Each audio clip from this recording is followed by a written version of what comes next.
See, last week's episode, was that did you use the audio from the Twitch? Yeah, I did. Yes, I mean, it sounds not too bad. Ciaran. Actually, honestly, it doesn't sound that bad. No, the Twitch audio was fine. That's what my problem is that like whenever we've used Audacity, I've had to manipulate it so much more. That's where the issue lies. So I could get the episode out tomorrow if I use the Twitch audio. Yet it won't be out until Tuesday if I use the Audacity audio. But the thing is, the Audacity audio also has problems. Okay, listen, Pete.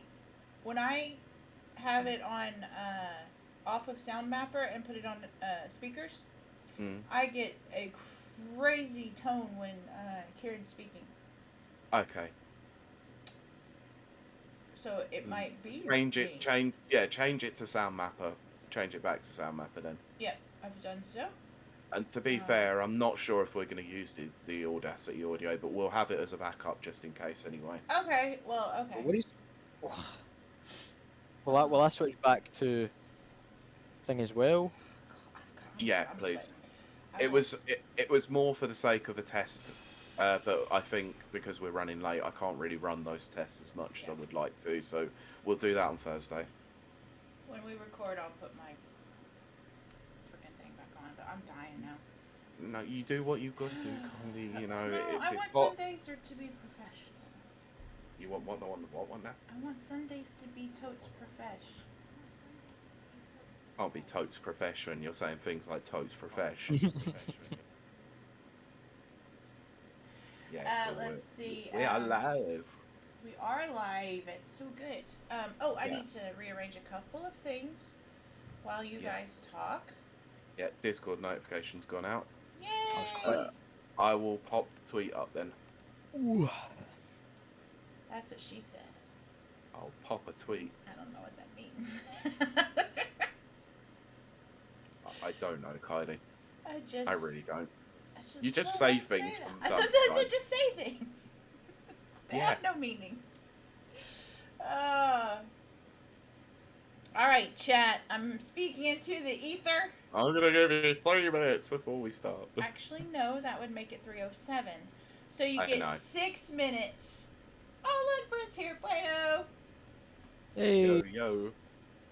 Yo, bueno. The old Chad himself. Yep, He's the new Chad. The current Chad. Will I send out a little message on the podcast channel? Yes. Oh, you can do, yeah. Do that, because your messages brought in so many people last week. And I'm going to wake up while we sit here.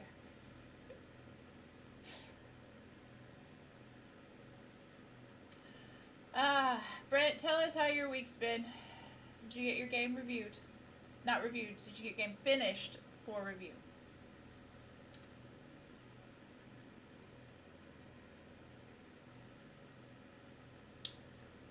Dead air while I drink. That's everyone's favorite audible sound. I'm so sorry.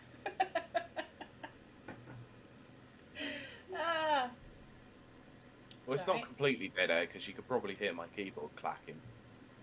Well, I can't, but that doesn't mean that chat can't. So I'm going to ad-lib now. Alright, excellent. Do that. Brent says he submitted his third draft of the review yesterday. Very good. Excellent. Third draft is usually closest to the final draft. Although there is no set draft thing. Yeah. Especially when you write a book. You have like 27 drafts. Oh, yeah. And then your save files go from title of book, draft 1, to all the way to title of book, effing last effing draft. Don't ever at me again. Those are always fun. First draft is essentially an outline. That's actually a good way. That's a good way to actually look at a first draft as an outline. That's what I tend to do sometimes. Something in the first draft. Like I think I'm a perfectionist, so I'll start writing something and then just get fed up writing it because I'm like, this is just because I want to be. But then I remember this is only the first draft. It's only the first draft. Get it done. Yeah. See, the way I was taught and the way that I do it, because I too have perfectionist tendencies, but better now, is you just plow through, you get whatever crap is in your mind onto the page, and then set it aside. And then go back to it. But yeah, you have to fight that demon all the way through till the end. Second draft was filling out word count. Right, okay. Do we have a word count? I don't know. If we have a word count on reviews, then I've clearly gone over it so many times. Third draft was first round of editor suggestions. Very good. Very, very good. Excellent. I see that you've posted Pete too. Is it you who just tweeted? Who just liked it? No, I think that's Ciaran. Liked Okay. by Nana and no, that's Ciaran was earlier. Okay. Yeah, it was. Only 25 Nana. suggestions from 2 different editors. That's not terrible. That's not terrible. Was it just the basics, like misspelled words and commas and stuff? I'll tell you this too. I did not learn this till I got over here. There is a difference in grammar between US and UK, and I'm not talking about color and neighbor and all of those things and labor. I mean, yes, clearly those are different, but yeah, basically your inability as Americans to use to do what? I didn't quite catch. use you, Oh. the letter U. Oh, you yes, hate the letter U we for do. some reason. We love the letter Z and hate the letter U. I see you. But no, we use commas very differently. Because when we use commas, we put it outside of the apostrophes, and you guys put it inside of the apostrophes, I think, unless I have that switched in my head. And that was something I had to get used to when I first got here, because I think I published book number 2 my first year here, but I submitted it to a British publisher, and they changed everything, and I was like, I don't do grammar. I'm not that. What? And then I was like, oh, we have different grammar styles. So it's very interesting. And then of course there's people outside of news press who are obsessed with the Oxford comma, which I've been writing journalism for my whole career. And so you don't use the Oxford comma in journalism. And frick, there's some reviewers out there that swear by the Oxford comma, and they go after you. It's like, whoa, chill, dude, chill.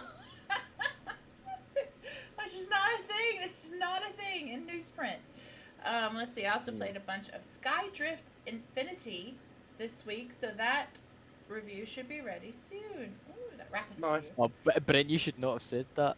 You're giving me a try. That's famous last words. Let's see. Hello. I've been working on reviews for ages. Yeah, that was sarcastic. Brent! How? What? That's what I'm saying. I just saw that Brent put that in. Are you joking? It's on the Xbox Insider program. Everyone could have got onto it. It's not some magic thing that you had to sign in for. If you're on the Xbox Insiders program, then you should have got a code through there. I don't know what Xbox Insiders are. I'm calling sus on that. Yeah. No, I heard it on a podcast today. I heard it on apparently because I'm part of the Insider. No, that's what they said. It's that apparently if you're on the Xbox Insiders program, there should have been a way to be able to download a code for the test. Well, I'm gonna look into that because I want to be in the next group. I want to do it as well. And I'm gonna look into it myself. Brent, without spoilers, I do want to know. Well, Brent, how much Halo experience do you have? Halo multiplayer experience do you have? Oh, you do know it was mostly all bots, though. There wasn't actually any PvP. Yeah. Okay, well, that's good. To inflighting, I do know that I did know that bit, but I didn't think that I would get picked, so I didn't even bother. Well, from what I can tell, loads of people got into Yeah, it because a lot of people. even people who weren't like massive on Halo like got into it. It's just you had to be in the right place at the right time, I guess. Now I'm going to do it when it comes back up. Yeah, I'm gonna sign up. Yeah. Next time it comes around, I will be in because the session we had on Halo the other day on Master Chief Collection was the most fun I've had in years. I only got to play one because Okay, so here's for chat. If you have a computer that has several million different drives because you wanted extra space and you thought you were an ingenious with building your computer rig, You clearly weren't. Well, I was. I just, for some reason, the downloader kept putting it on my C drive, which is not where I have my games. So I had to keep telling it to put it over on the F drive, which made me be very behind on downloading. So these two guys got to play Halo a bunch together, and I got to listen, which was, that's just the absolute funnest. What like when I had to step away for a game because I was needed downstairs to go and do something, and then all I heard was you two just hollering with laughter about how awesome your game was, and I'm like literally sitting there going, I can't even watch this. I'm not even in your bloody lobby. I'm just hearing you two just get like having a laugh, and I'm like, oh but the man, one, I wish I was in. Yes, the like one or two that I got to play were awesome. So we're gonna try that again. Right. So yeah, Brent put for a long time Halo 3 was my most played game. So yeah, he's got experience. I accidentally clicked on the link that came with the Brent's Halo Waypoint.com, but it took me to a resource group site. Who the resource group? Oh right, okay. I feel like okay, sorry. I feel like I have to answer this question because Sonic Master's not here for long. Not going to be here for long, but I am wondering, Pete, what are your thoughts on Tori 3D? Yes. I haven't played it as much as I wanted to, but the opening level of Tori 3D was fantastic, and I will play more of it. I was very impressed for it, you know, despite it being a cheap game. And you recommended it last week to our guest, who also picked it up. So yeah, so Sonic Master spreading the Tori 3D love. It was a very good game, surprisingly good. Yeah, HaloWaypoint.com. Yeah, I think that's probably what was needed last time. So, yeah, thanks Sonic Monster for that recommendation. I really did enjoy that. But I hope you have a good day, whatever you're doing. Absolutely. Yes. So, autocorrect put the space in here. Oh, of course it did. Yeah. You could autocorrect. Anyway.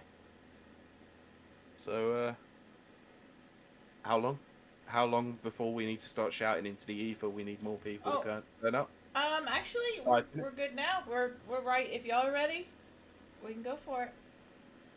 I hope you enjoy the rest of it. Bye. Yeah, we will do, mate. Thank you. Thanks for showing up. Here. Yep. Thanks for coming along. I have got to redo all of my office setup for this stupid Xbox. What? I've got a plug going across my lap because. Oh. Yeah, I've got to reshift all kinds of stuff. I get plugs coming out the wazoo, which is not where they belong. Not particularly, no. But bearing in mind that you had to paint a wall just to play Final Fantasy VII Remake, then I know I know you. Ciaran, let's not get into this one because this is the most ridiculous thing I've ever heard in my life. It's the most autistic thing, and Nana will back me up. Deadbeat Punk. I will not have slurs in this chat. Thank you very much. No, I'm kidding. What up, mate? But yeah, so Kylie really wanted to play Final Fantasy VII Remake. You are going to rehash it. Wow. What's them rehashing it? It makes you sound ridiculous. All my autistic bros will get it. Yes, keep going. Yeah, Ciaran, listen closely to how ridiculous this situation is, right?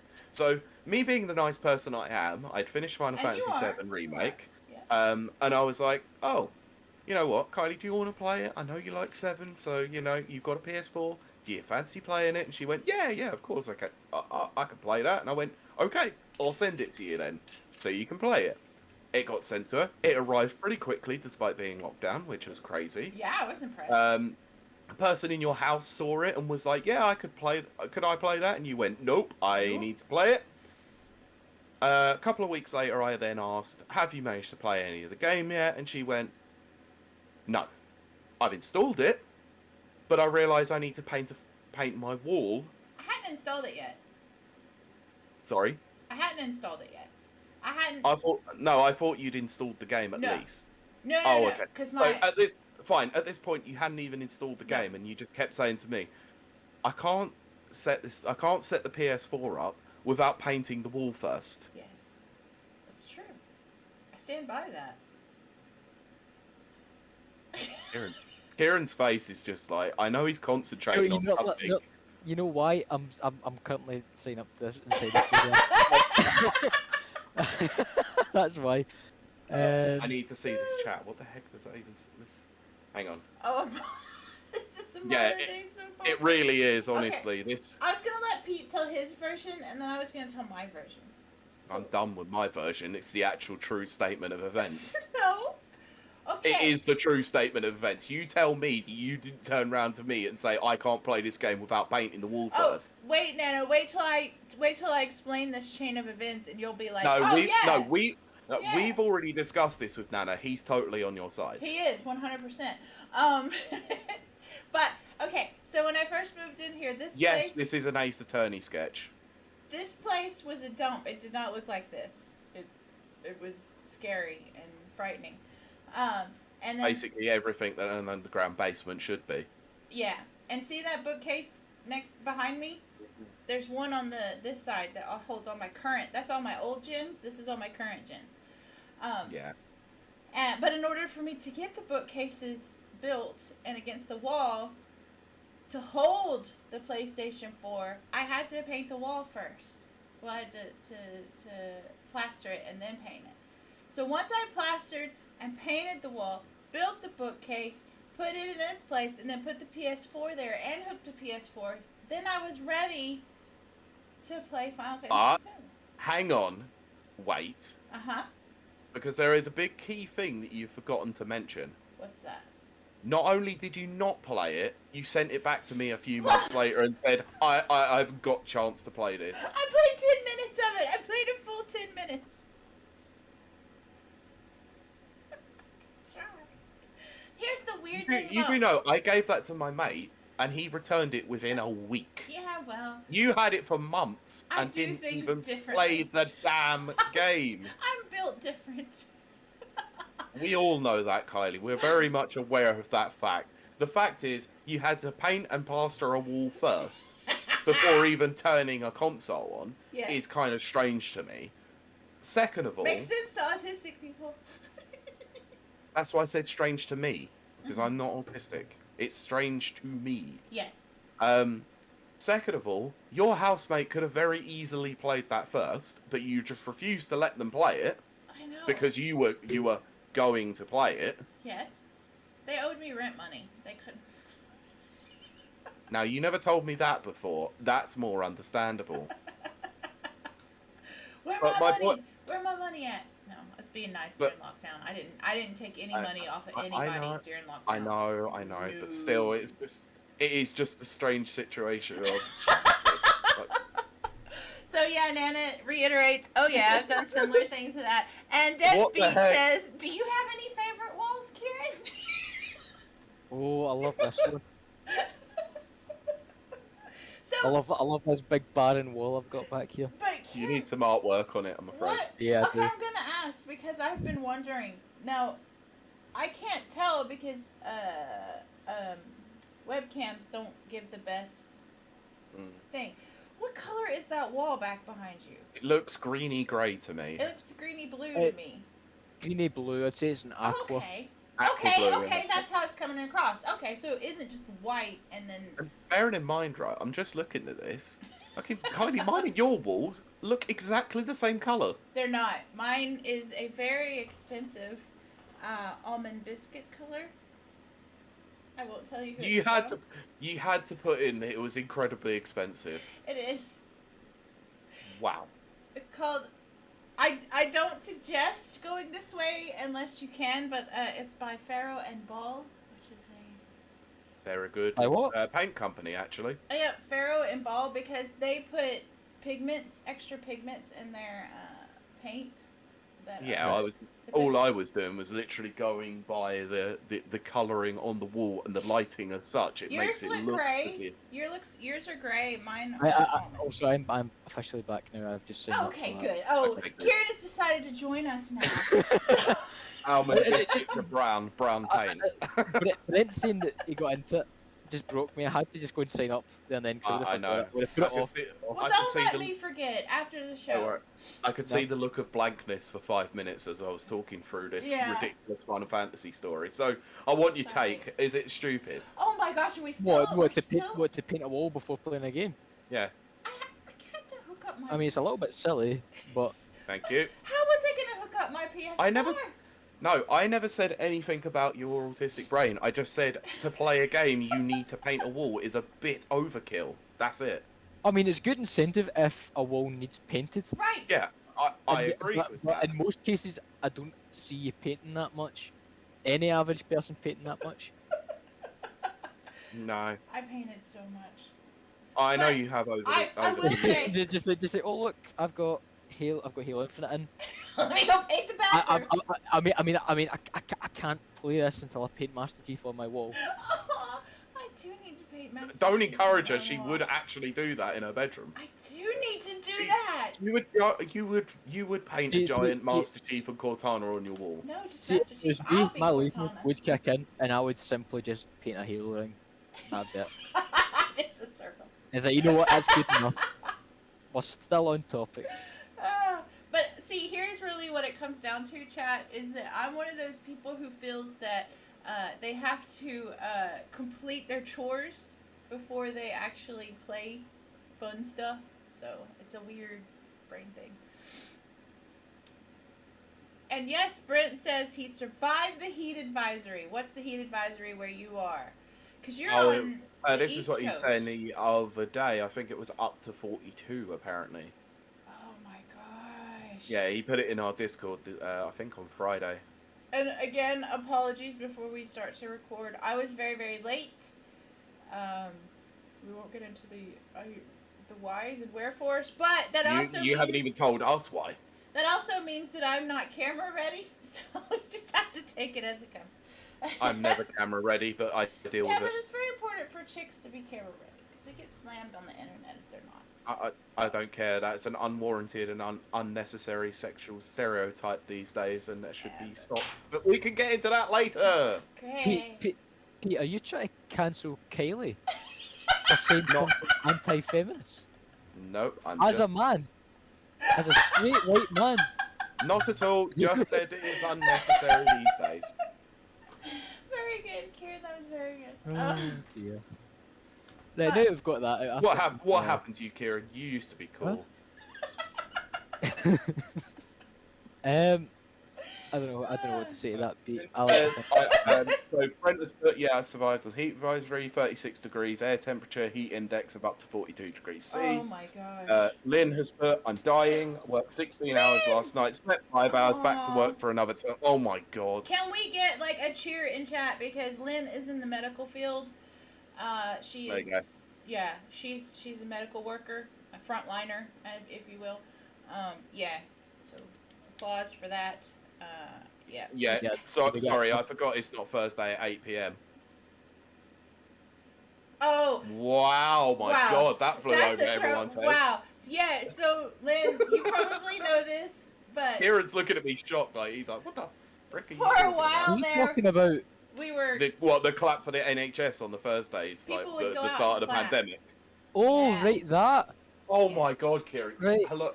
Over to Ciaran, get your head out of Halo Waypoint. That was listen, right. That was performative. It was that long ago that happened that I just forgot about it. And it's performative anyway. It wasn't. No, I know a clap isn't going to pay the bills, so exactly. I know. I didn't participate in it.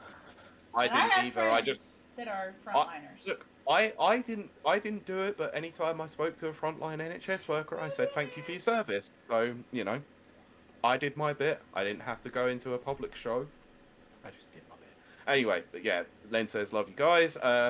Debbie Punk has put you're all camera perfect. Perfectly imperfect. I got a haircut for I was today. gonna say, I noticed you got a haircut. Oh, Pete did too. Haircut guys, yeah. Well, look. Haircut I was in the office. No, I was in the office for the first time this week in 17 months.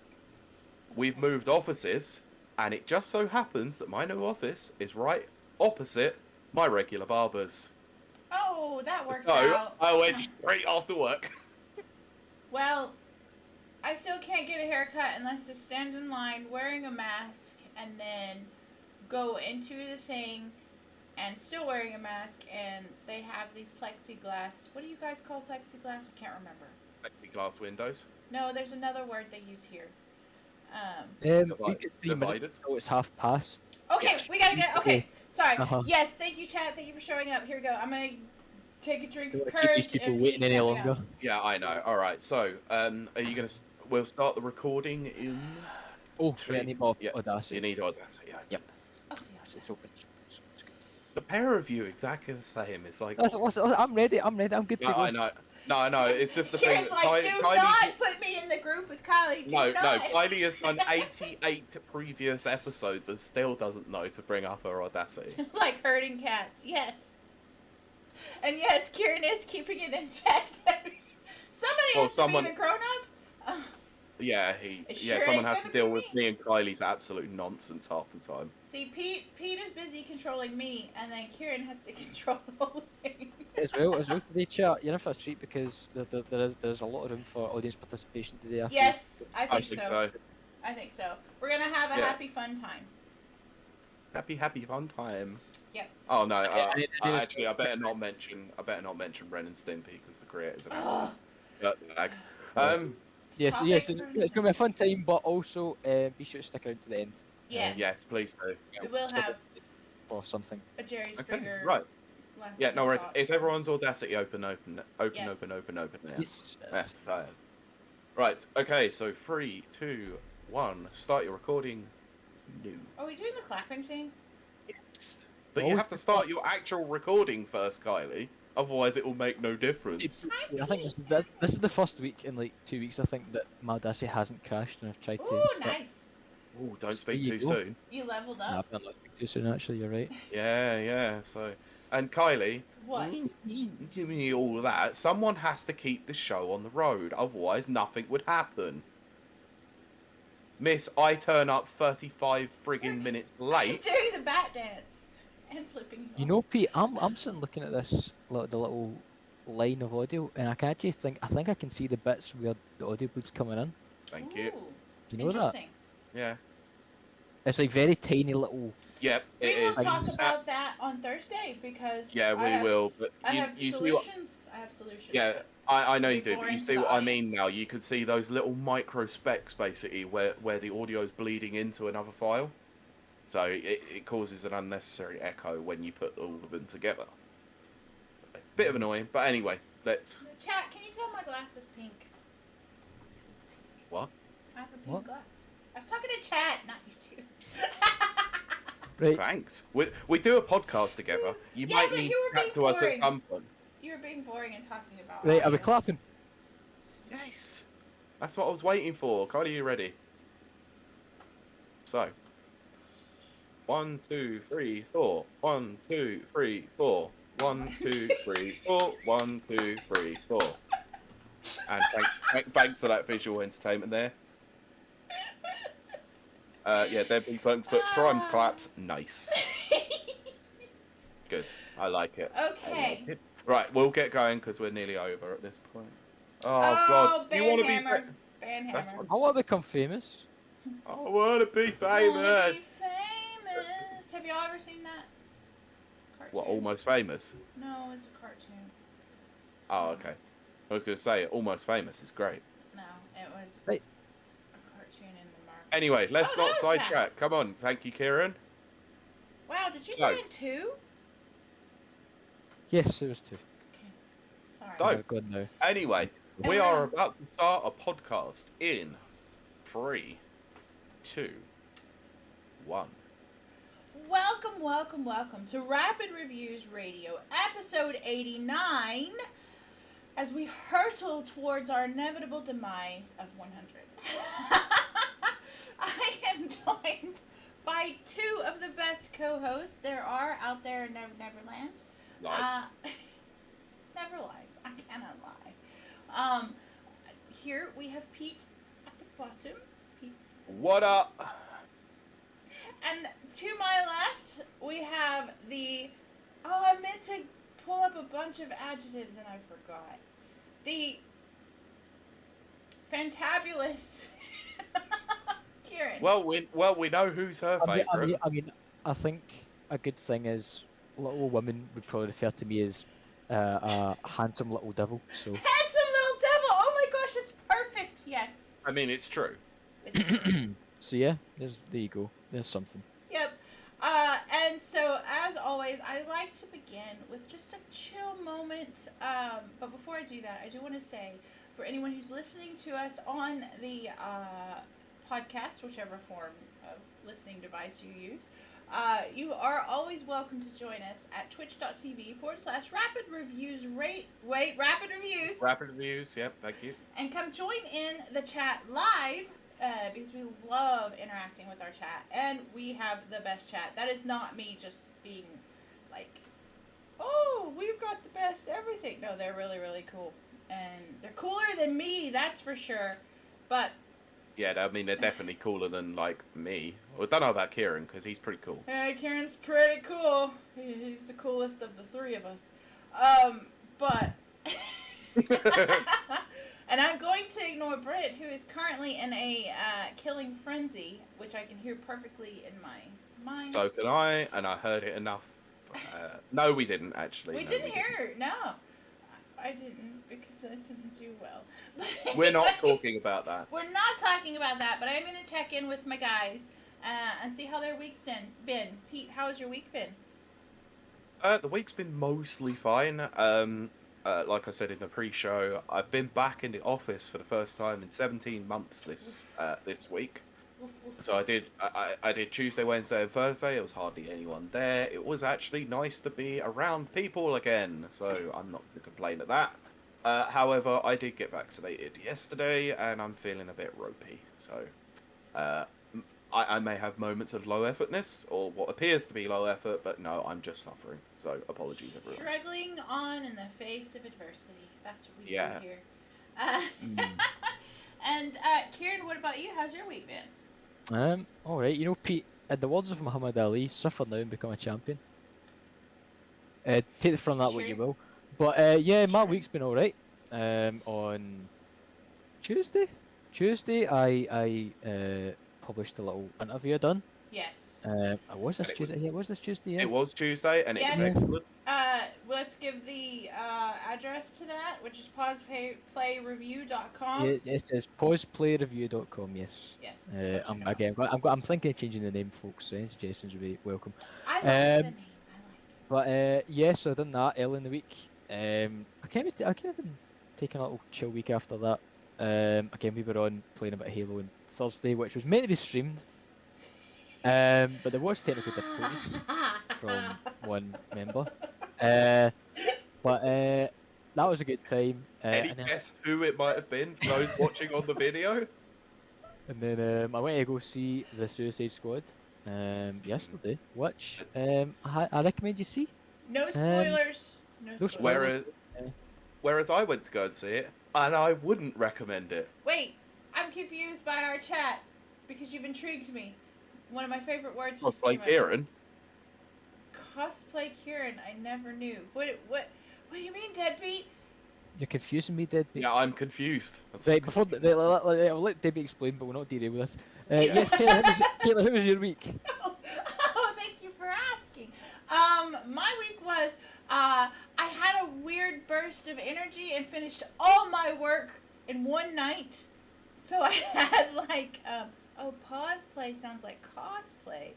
Oh, okay. Yes. So I finished all my work in one night, which meant I essentially had the week off, which was the weirdest sensation ever because I don't take time off. And we played Halo and sort of... Well, me and Ciaran played it mostly. Mostly, and I listened while pouting. because I wanted to join so bad. And honestly, that infected game was one of the most hilarious things. Oh, I got so bored of that though. It was great at first, but after like the 9th round, I was like, yeah, I know, but still, it was just funny. Went and saw Suicide Squad, not together, just happened to see it at the same time. No, we kind of can't see it together when he's one side of the country and I'm the other. In fact, he's even in a different country. Yes, but the reason why I say that is, chat, I have not seen it. Do not spoil it, because I do want to see it. I love James Gunn, and I love the character of Harley Quinn. And no, I'm not a basic. I'm not base. Okay, I am. I'm a complete basic. No, I was just laughing at the comment from Deadbeat Punk that says, I don't have to explain myself to you people. But other than that is true. He doesn't have to. Yes. Other than that, just loving and digging Halo as I always do. Oh, I finally hooked up my S, so I don't know. Spec things, maybe? I don't know. But we're going to moving swiftly on. Not to mention that, we were late, and not to point fingers at the cause of that. See, the funny thing is, they don't know that their videos are not in the same order that mine are in. I actually do. So, but we actually have... one problem. Yes. Oh, Brent, I'm going to ignore our chat now, because it's making me want to play Halo. I will be playing Halo after this, I think. I have the power to ban Brent. I have the power. For the sake of my co-host mental health, I may have to ban. No, never do that. I'm joking. I know you are. But we are going to move on into the actual show, which is actually going to be a lot of fun. Please stick around if you're in chat right now, because we are going to talk about open world games. Now, I'm going to turn it over to my co-host. What did you say, handsome little devil? Handsome little devil, Ciaran! I wish I didn't say that now. That's the last time we'll be hearing that, folks. Don't you worry. Nope. You are going to hear it every week now. You're going to be introduced by Kiley as the handsome little devil, Ciaran. Oh dear. But yes. So, anyway, when we're coming to this week's topic, there was a lot of stuff. I say a lot of stuff. There was one big thing, but I, at some point this week, got sent a link to an article by a friend of mine. It's an article by The Gamer called "The Best Open World Games of All Time Ranked," where they updated it on July 21st, and there's some pretty interesting games in there. Some games I'm very happy to see, some I'm surprised to see. And it's a very strange positioning in terms of how they've ranked them. So it kind of got us talking about open world games, stuff like that. So now we're going to stay here today and talk open world games. Basically, that's it. That's the subject today, and we're also going to go through the article as well. And we'll stop at a certain point in the article as well in the rankings to discuss certain games that show up, and so on and so forth. Raise interesting questions.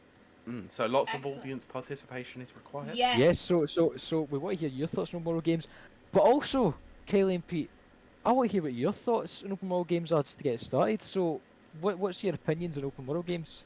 Do you love them? Do you loathe them? Pete, you go first. Oh, okay. I absolutely love open world games. They are my absolute favorite. I mean, FPS is where my heart lies, but sometimes we have an FPS combined with open world. But I absolutely love, the bigger the map, the better the pushing. But the bigger the map, the better fun there is. I don't know. I really adore open world games. They are my favorite. Pete, what about you? Sorry, cue YouTube moment of... I'm not a big fan of open world games, to be honest. Oh, that's okay. To be honest, there were some games that were okay in their day. I think what started out as what essentially was a subgenre has now pretty much become its own genre and has now become a subgenre into every other genre.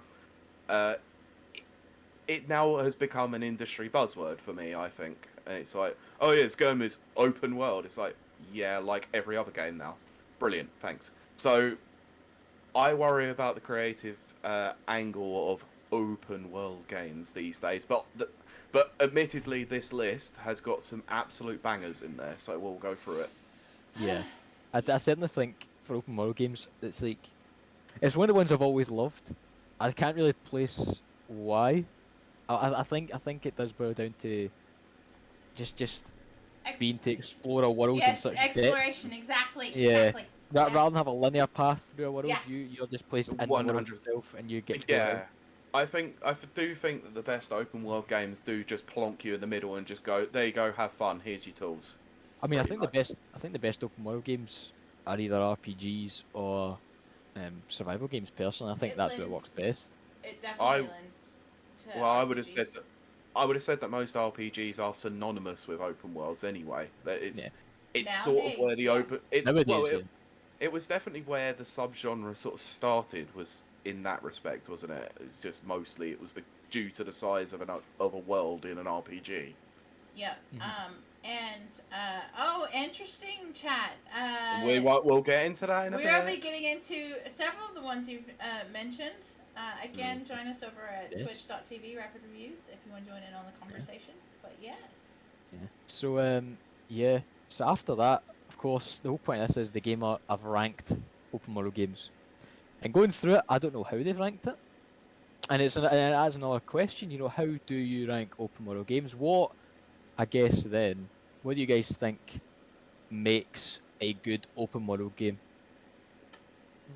Ooh, see, I've been thinking about that this week. It's a tough question. It is a tough question. I'll go with my interpretation on it then quickly. Is something that feels like a living and breathing world. I mean, yeah. I think that's a very important element. I really, really like, back to the thing we were mentioning, which is exploration. I like little offshoots that I can go and explore that maybe not everybody finds. So I think that wide expanse, first of all, a very big map, different, I can't think of the word, like different environments. Environments, yes. Like, maybe snow up here, and kind of like Skyrim, So you're basically describing Breath of the Wild and why you should play it right now. We will get into that. On the point of you saying you like the little pass, the little hidden things you can do. Right, I have a friend that I found out like last year or 2 years ago had never completed Skyrim because every single time he came across a cave or mine or dungeon, he would literally just go in and do that, and so he never. I think he said he got like halfway through the story, but like always get sidetracked by other things. Right.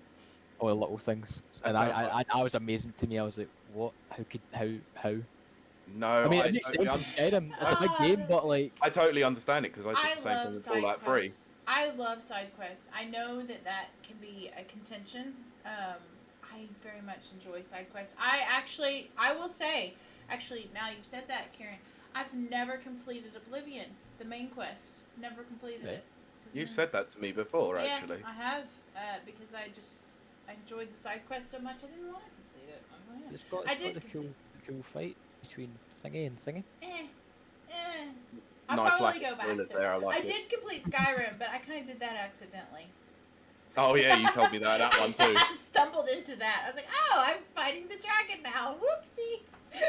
Spoilers. The Super Mario dragon. Nobody knows. Skyrim's full of dragons because Mario does the voice of the dragon. Parthenax. Charles Martinet, you mean? What? You mean Charles Martinet? Sure. That's the guy who does the voice of Mario. That's the guy's name, not the dragon's name. Yeah. I don't know. I think a dragon in Skyrim by the name of Charles Martinet would be cool. That would be cool. Oh my gosh. Total I'm here, Charles. Total sidetrack for chat. Go check out any video that has what's his name? Snap into a Slim Jim. What is that wrestler's name? What? What are you talking are you talking about? Have we talked about Skyrim still? Yeah. Yeah, Macho Man Randy Savage. Macho Man Randy Savage, yes!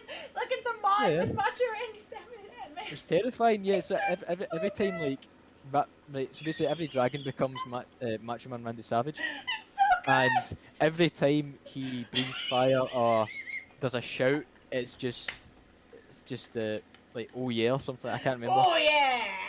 Yeah, it was like one of the first ones ever came out for that game, and Yeah, it's it was to this so day good. still terrifying. That and the Thomas the Tank Engine ones are funny too. Just remember, with great power comes great responsibility. Just because you can doesn't mean you should. Okay, So Jurassic to go back to the question, Yes! what do you guys think about what makes an open world good? Also, chat, tell us what you know, what you Yeah. think. Ciaran, what about... do you think then? What makes an open world game for you? I think the quality of the world, the depth to which it's been designed. You know, someone, and I think it was Deadbeat mentioned Red Dead 2. Right. That's been Oh. very well designed, from like everything from like everything. actual AI ecosystems of animals to the design. It's very authentic. It's very well made. But another thing for me, when you're grading open world games, especially now when there's so many, the quality and level of content is crucial. Because there's that many games now that have open worlds, but kind of just have them, again, as Pete said, to have the buzzword, and there's just a lot of it is empty. And you do have those games where it is more about exploration and taking everything in, but I think it's suited for more niche games where visuals and where we're looking at the visuals and just having a calm, chill time is the purpose of it. But in games that demand more, like larger RPGs, you know, having plenty of side quests, having plenty of activities to do, locations to visit that are actually meaningful as well. Yes. And they're actually entertaining. Yes. That's essential. There's more than that, but I'd love to hear about chat. Yeah, chat. Just to add to that. Of course, yeah, but shall we get into the list? Well, at least, or the article itself? I want to ask Ciaran something, so as we define what we're coming up against.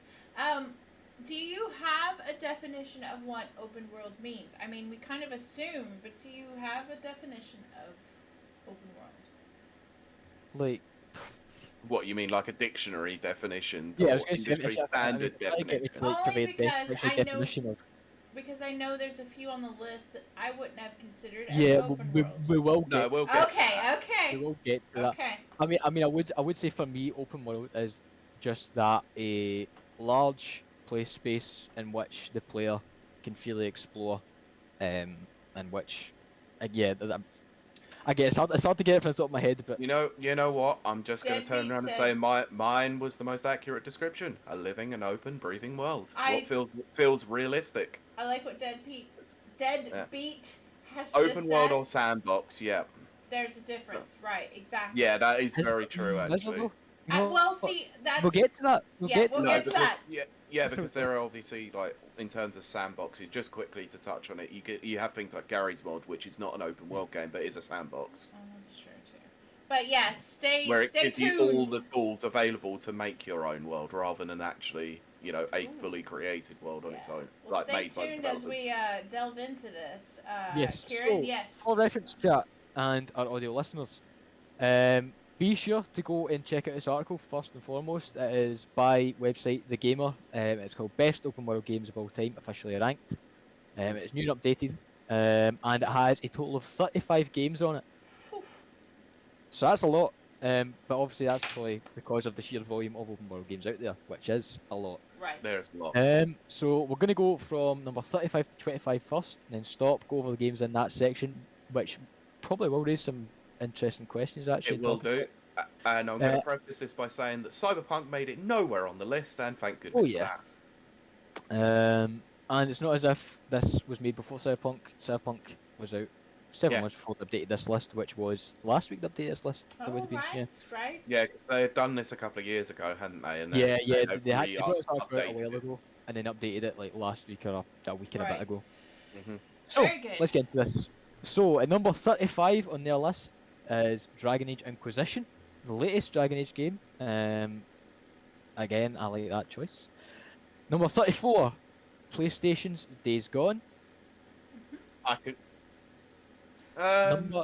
Number based based on the fact that I haven't played the game, I did hear a lot of people talking about how its open world actually was pretty good, and the hordes were very interesting. So we'll go into that a bit further later. You'll go into that, yeah. Number 33, Batman Arkham City, being the choice for the Batman Arkham series. That's one We'll that talk about that later. Oh, Yeah, that one as that well. one confuses me. But And now, I think it was Brent that mentioned this one, number 32 out of 35. Forza Horizon 4. Yeah. That's a travesty and should be absolutely higher, but we'll get into that, obviously. 31 out of 35, Just Cause 3. Right, okay. I can jump on board with that one. And one I am going to talk about, number 30 on their list, is No Man's Sky. Right. I will be going back to that. And then I should also say as well, there are some picks in here that are very cheaty, I feel. Yeah. For example, number 29 is quite literally resource management and survival type games. They've essentially bundled them all together. Right. The ones they mentioned being Forest, Raft, Astroneer, Rust, those type of games are kind of banded in together as one choice. I think. Choose one and move on. Yeah, I think that's that. I'm going to raise a question about that when we get to it. But anyway, number 28, Middle Earth: Shadow of Mordor. A fantastic game. Number 27 is Death Stranding. Probably the most up to date on the list. I think that was the most up to date one on the list. Gosh. Death Stranding. Death Stranding. Didn't Death Stranding come out? Yeah, it's 2019. Yeah, so... that's what I'm saying. Like, I don't think there's any. No, I'm sure there was another on there that was a similar. Diet. Yeah, we'll find one if there is. But yeah, Death Stranding is at least one of the most up to date games on this list. Yeah, and also what you'll notice is that most of these games have come from the PS4 and PS5 generation. Yes. Well, not a lot of 360 and PS3 games. As we go up the list, the horses there. Yep. Yeah. Yeah, I know there are some on there, but like this does have a heavy focus on the 8th generation. So let me now move on to the last two of this. Number 26 is Saints Row 4, and number 25 is Far Cry 3, being the choice they've picked for the Far Cry franchise. And so let's discuss that first 10. Forza Horizon should be in the top 10. Okay, Pete, sell it to me. Pitch it to me. Why should it? Forza Horizon, whilst being a racing game, is incredibly is incredible. The game itself is set on this amazing ecosystem that just, the fact that I've got the seasons in there makes it feel like you're going through a full year of actually racing around in this, and you can see each environment adapts to the different seasons. They all play very differently as well. So, obviously if you're going to get snow and ice, it's going to make you slide a little bit more. But it's just the fact that they managed to compress all of England, some of England and Scotland into one cohesive map, and it stands out as well, is true feat of testament to what Turn 10 actually had done, and Playground Games. Sorry, I must say, but I think it should be higher. I don't know if it's the top 10. It might be a little bit hyperbolic for me to say that because it was one of the very few open world racing games I had seen. But it is an incredible experience, and it probably should be higher for sure. 32 is a bit of a travesty when there are other games on the list that you could argue aren't even completely fully open world. Yeah. So see, Pete, on that, right? Because of course, it's a racing game and open world game. The fact that open world is almost a subgenre that fits in to other genres, action, adventure, so on and so forth. Do you think the fact that it's a racing game has maybe landed it so far down the list because, again, I mentioned it earlier, I think one genre that's synonymous with open worlds is RPGs, because RPGs can do it so well. So why do you think a racing game, Forza Horizon in particular, makes for a really good open world game rather than a racing game? Because it's not an RPG. Because it's actually something incredibly different. The vast majority of these games that you'll see on these lists have RPG-like elements in it, or they're very expansive worlds that are RPGs. There aren't that there aren't that many games that deviate away from open world RPGs. And this one is obviously being a racing game. It's not the first time that Turn 10 and Playground have done this, because the Forza Horizon series has always done this, just in different areas. But it was the first experience I had with a Horizon game, and the fact, in most occasions when you have an open world game with driving elements in it, it was never always fun to get around. Like, it was literally just going point to point to get to your next mission. Whereas they include so many different things to do in there, like speed traps, jumps, and stuff like that, that you could just stumble across something, get some points for it, and go, "Oh, that's cool. Maybe I'll go and do that again," or upgrade my car and go and do the speed trap so I can try and get, more points or better respect to move on to the next part of the game. It's all integrated very well together, and it feels seamless rather than actually feeling like side stuff.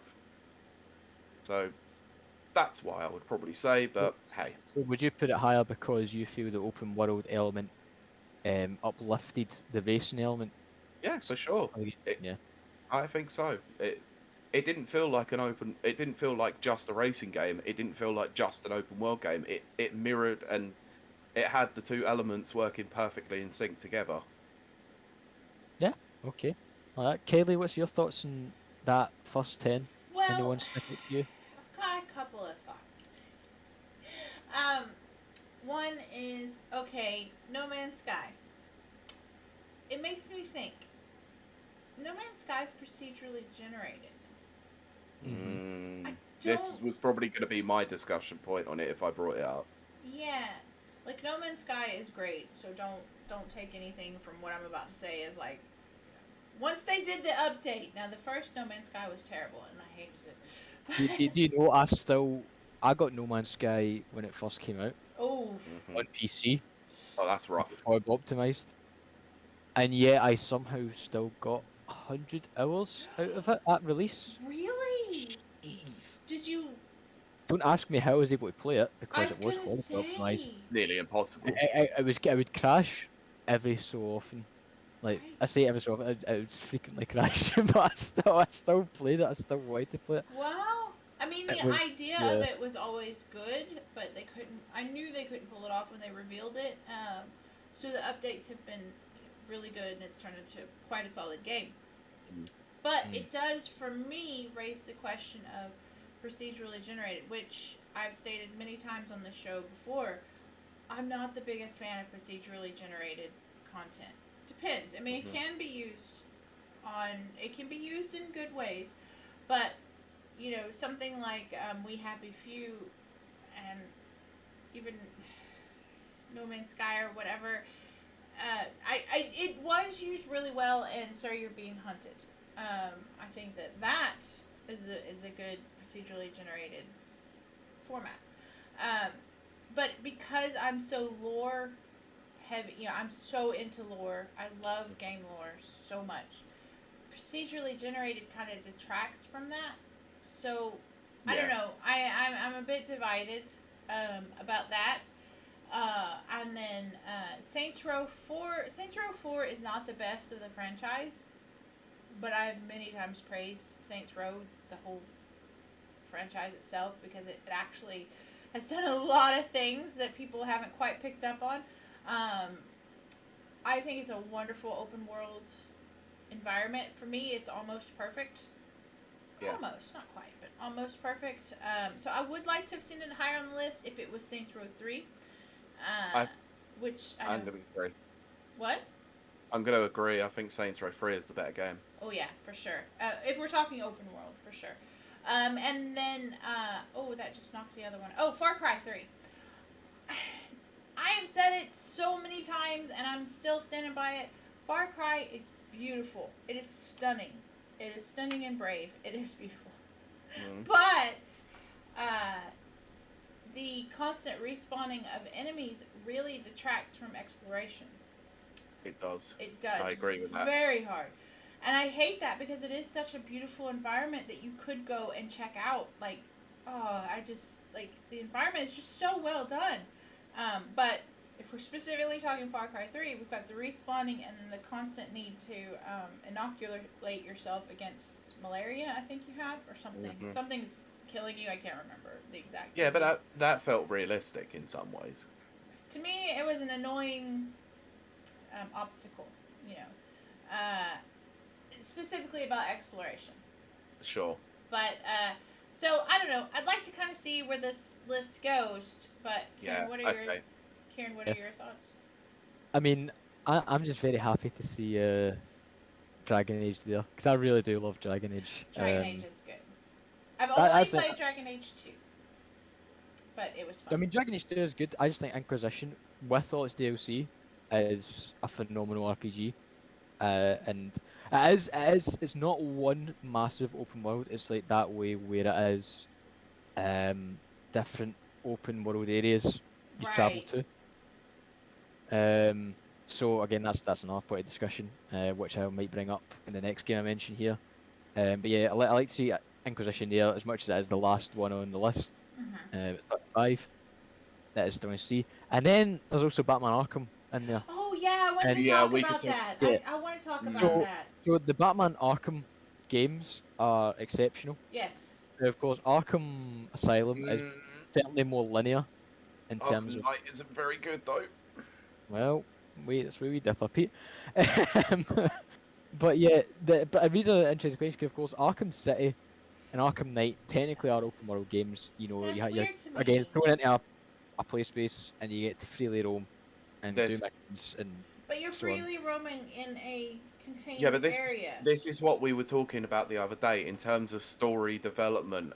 To go from the confined areas of Arkham Asylum, which technically do have some open world areas with the fact that you move between the different wards.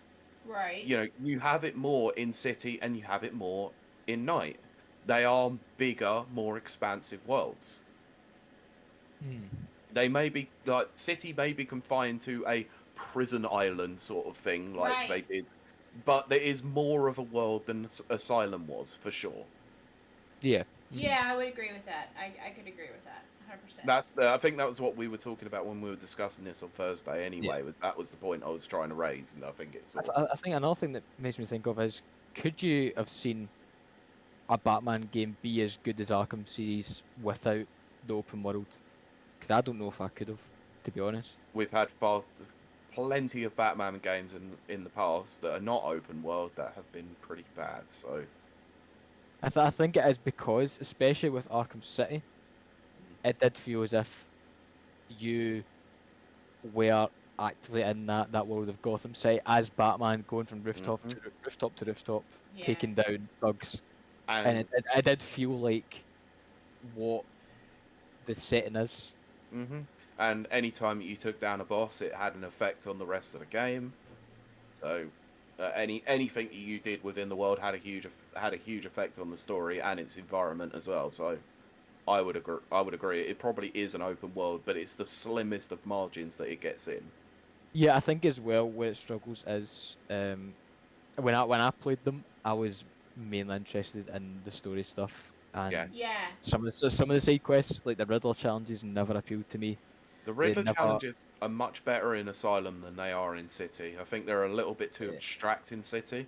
It's that way, like in Night especially, in Arkham Knight especially, there was just so many little riddle marks over the map. It was that overwhelming that it's like, why should I do these? I know, like, if you'd done them all, you got like a Riddler boss fight that like they're giving you a little bit of story thing with Catwoman or whatever. Yeah, but that has to build up over 3 games though, because in the first 2 games you did all the Riddler challenges and all you get was a goddamn phone call, and it's like, oh, this is so boring. But my thoughts were, why would he put these here? Why would he climb in this air duct and put a Riddler thing here? You know I mean, when you think about it like that, just like imagining Riddler just crawling into all these weird places, like hide trophies out in the place. I was like, why? It would be stupid, But does this not have the same issue with most open world games, with the fact that there's so many map markers?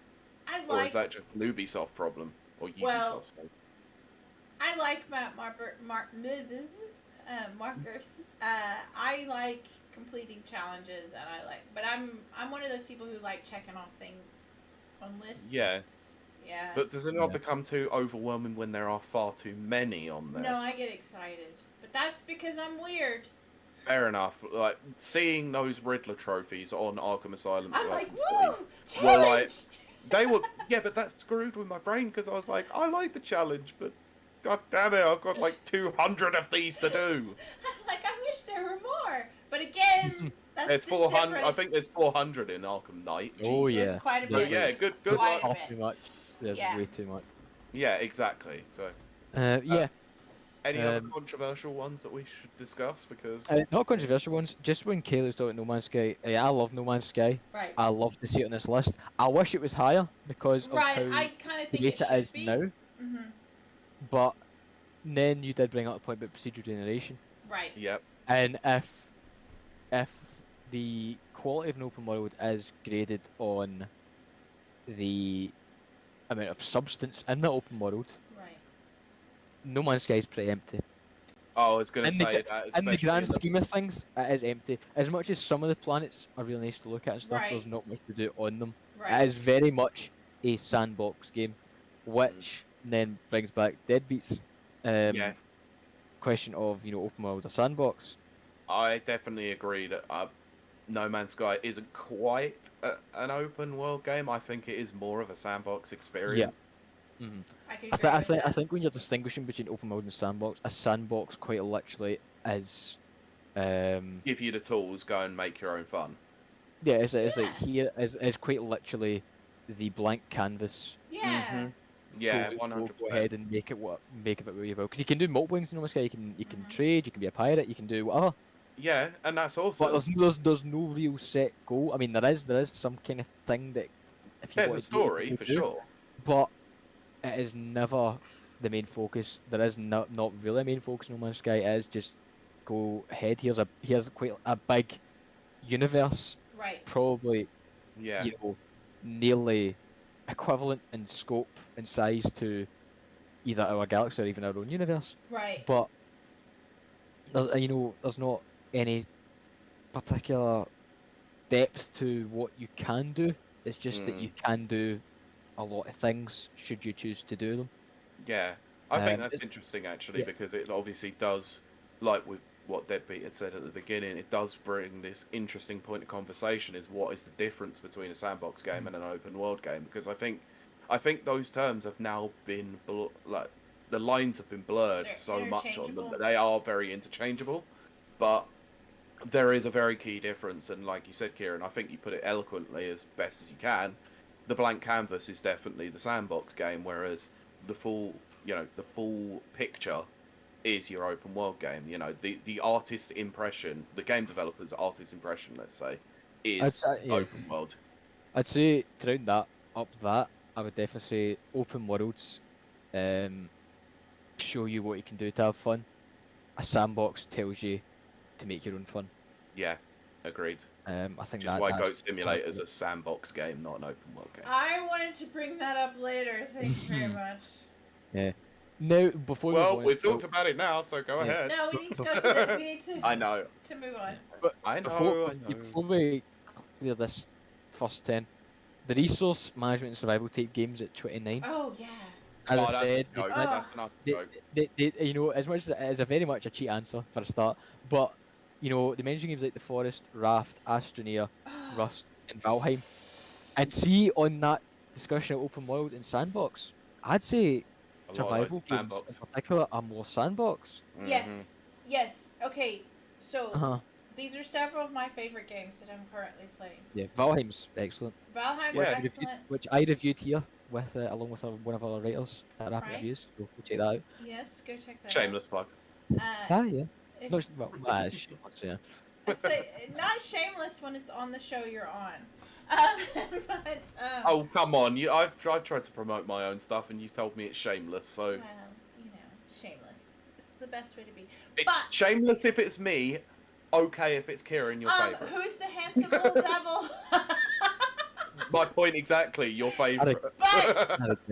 But crap! Now you've made me forget my point. What were we talking about? Oh, But see, here's the thing about that list that I don't particularly like: Raft, Forest, and Valheim. Yeah, how do you say Rust. that? Valheim. They're not. Rust is so bad.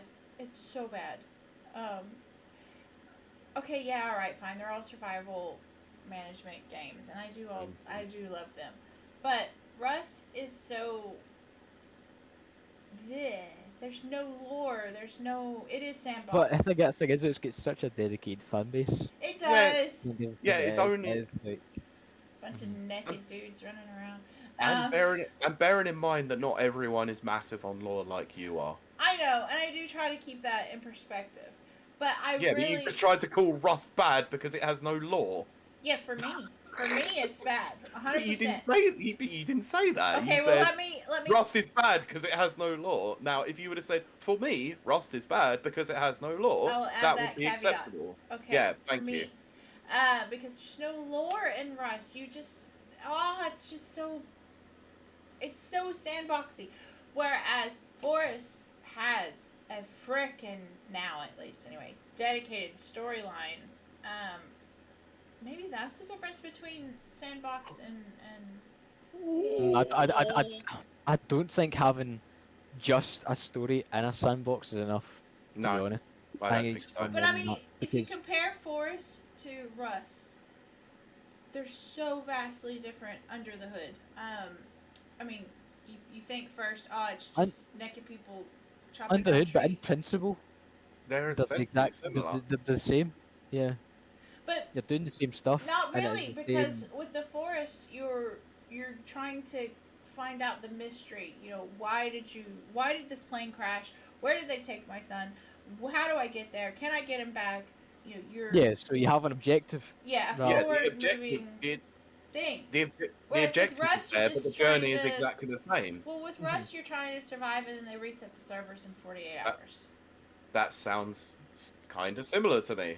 Oh no, not at all to me, because no, I see where kids coming from. Where like I do. Quite literally more. I think that does more emphasize the fact that there's survival games that emphasize PvP over PvE though. Right. So Rust is very much a PvP. Oh, 100%. I mean, that's the whole. Similar to Daisy. Yeah. Yes, very similar. And then you've got like stuff like the Forest, Ark. Ark does have a lot of PvP in it.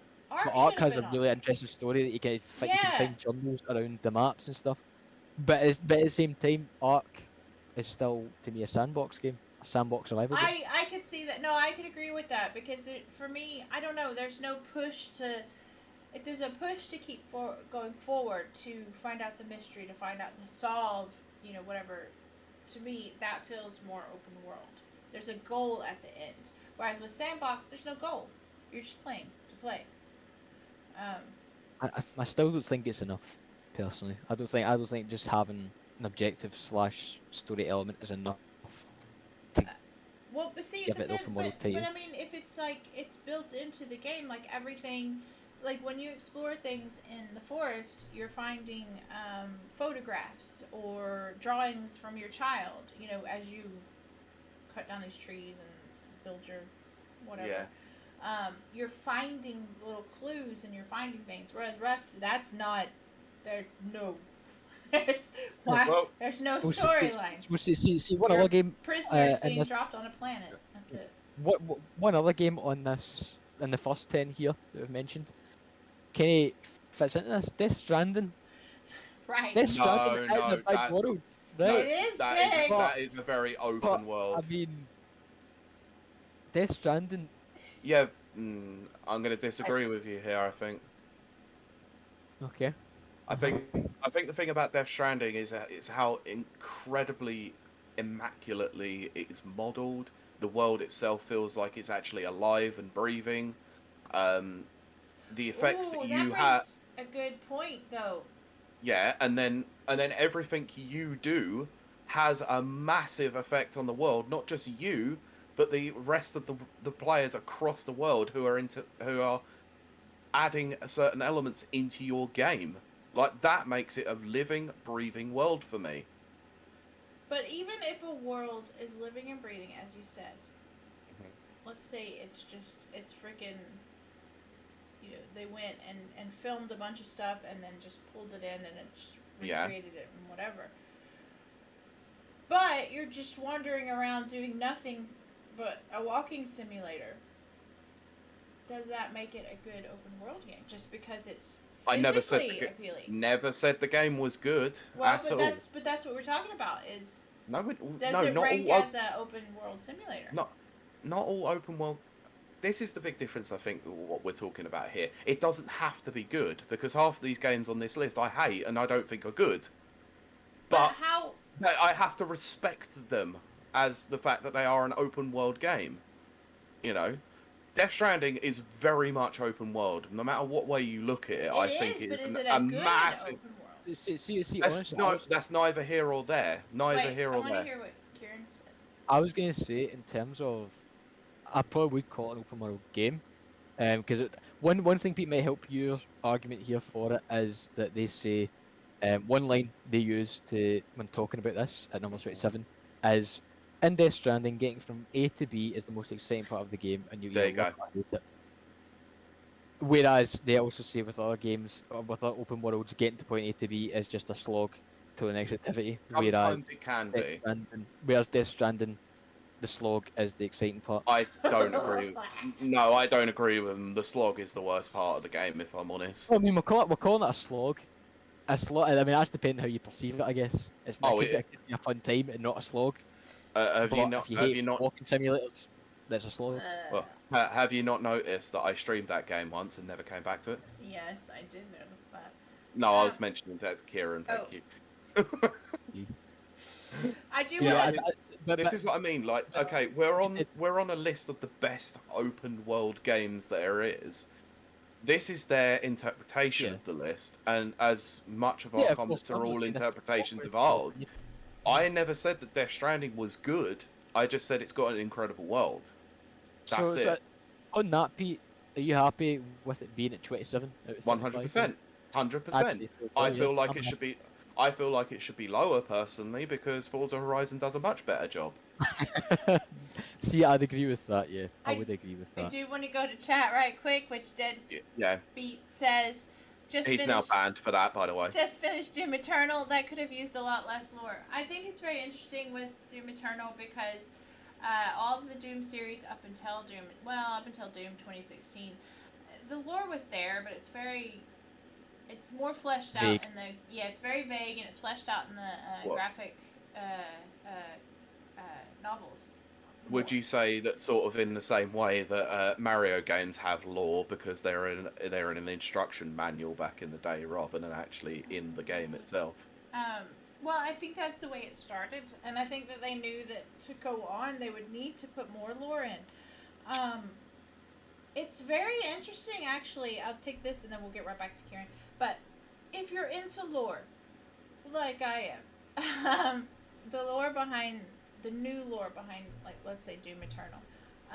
It's quite fascinating, and it actually does bring up a lot of environmentalism debates and stuff.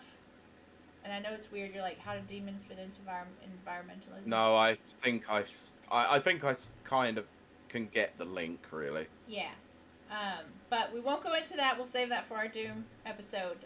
We'll save that specifically for the episode where we allow you to talk for an hour and a half about lore. And yes, Deadbeat, you are getting good at the sidetrack business because you're dropping things that will sidetrack me 100%.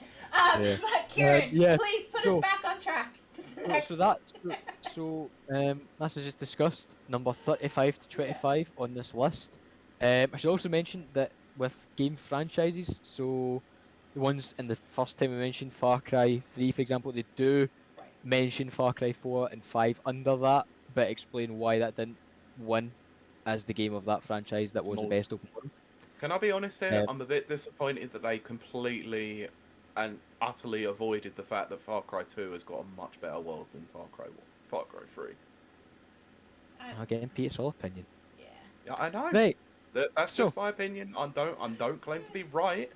Now, guys, we're going to go through numbers 24 to 15. So technically next 10, but it's really 9. Yeah. But anyway, yes, because we already gave 25. So, here we go, from 25 to 15. So number 24 is Don't Starve. Yes.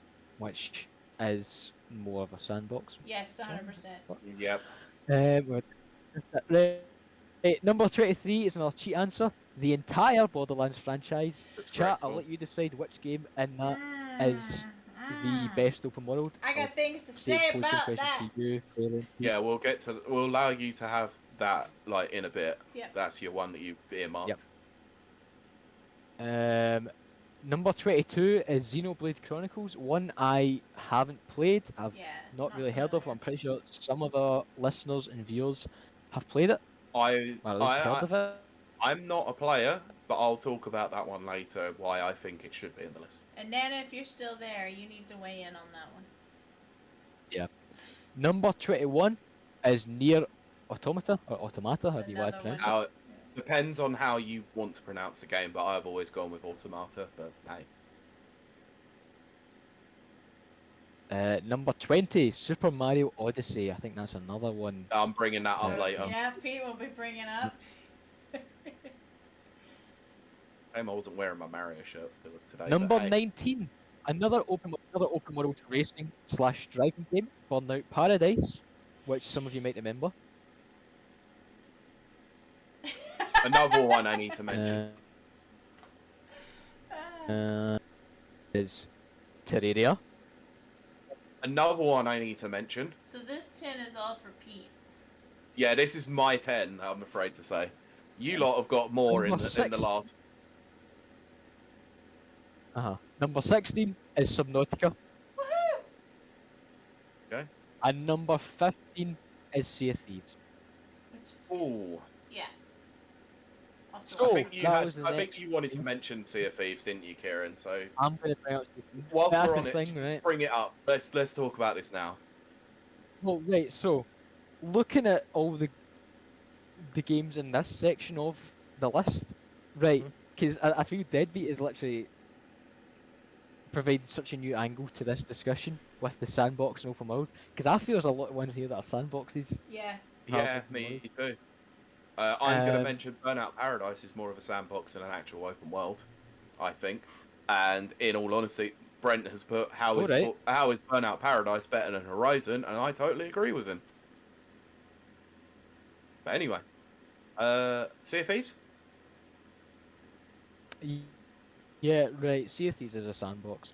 And in terms of the size of that, we'll see that's another question, but I'll bring that up because there's a game coming up that will be interesting with that question. But anyway, yeah, Sea of Thieves I can see the look on and your No Man's face, Sky. and I know you want to say something to that. Keep going. Yeah. So Sea of Thieves and was mentioned in the paragraph for No Man's Sky because I was saying they're both very similar, just obviously different settings and stuff. Now I think Sea of Thieves is higher on their list because of the various types of content available to you, which, fair enough, yeah, I can see that. But in terms of the actual, you know, I think I'm changing my opinion like mid.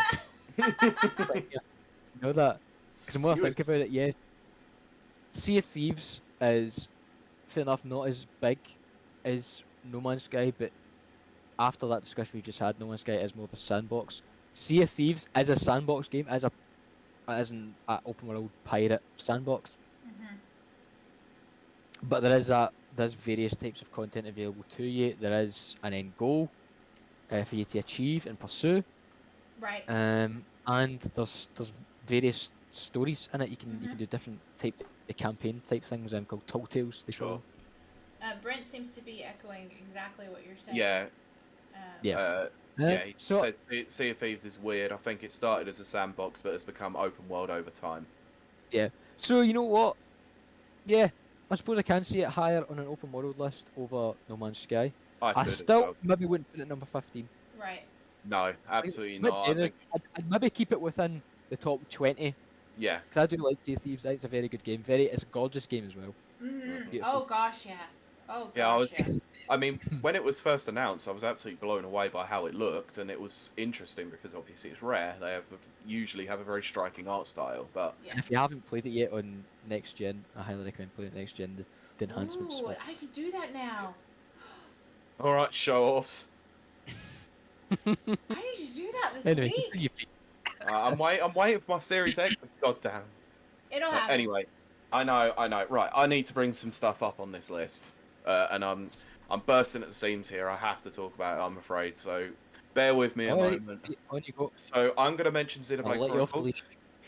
Xenoblade Chronicles is huge. It's massive. It's a living, open, breathing world. I know I'm going to keep saying that constantly. But the fact that you can lose yourself for thousands of hours in that game alone is very much the reason why I think most people would agree that it is an open world game. Yeah. Yeah, so I'm gonna agree. I'm gonna agree with Xenoblade Chronicles, even though I've not played them. Overly Japanese RPGs, waifu simulators are generally not my kind of thing, but I understand why they are highly revered. Anyway, Terraria. Oh. Terraria is not an open world game, it's a sandbox game again. So it shouldn't be on this list. As much as I want it to be on this list because it is a fantastic game, it is a survival game. You can't, although it is one cohesive world, they are split out into biomes and enemies don't tend to verge away from their own biomes. So I don't think it's open world. It's not seamless in that then respect. by that logic, then we're throwing Minecraft off that as well. Then we could raise this in that respect well, as well. It's a similar thing. And the thing of Minecraft does have an end goal, but there's no. Whereas games like Sea of Thieves and, as I said, The Forest kind of give you directions to get to that end, Minecraft doesn't. No, Minecraft has an end.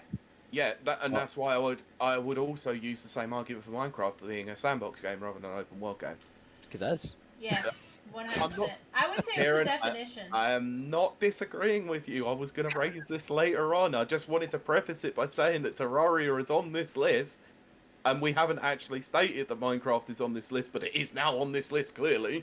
So no, we did. I said it's below Terraria. It's number 17. I didn't. No, but we've gotten through to 15, and you haven't mentioned Minecraft. Minecraft is on this list later on. You missed. You spoiled the list. 18 Terraria, 17 Minecraft. Oh, sorry, you might have cut out at that point. My bad. I did, Pete. But you know what? Pete cut out at Terraria. Yeah, once Terraria was mentioned, I was gone. That was it.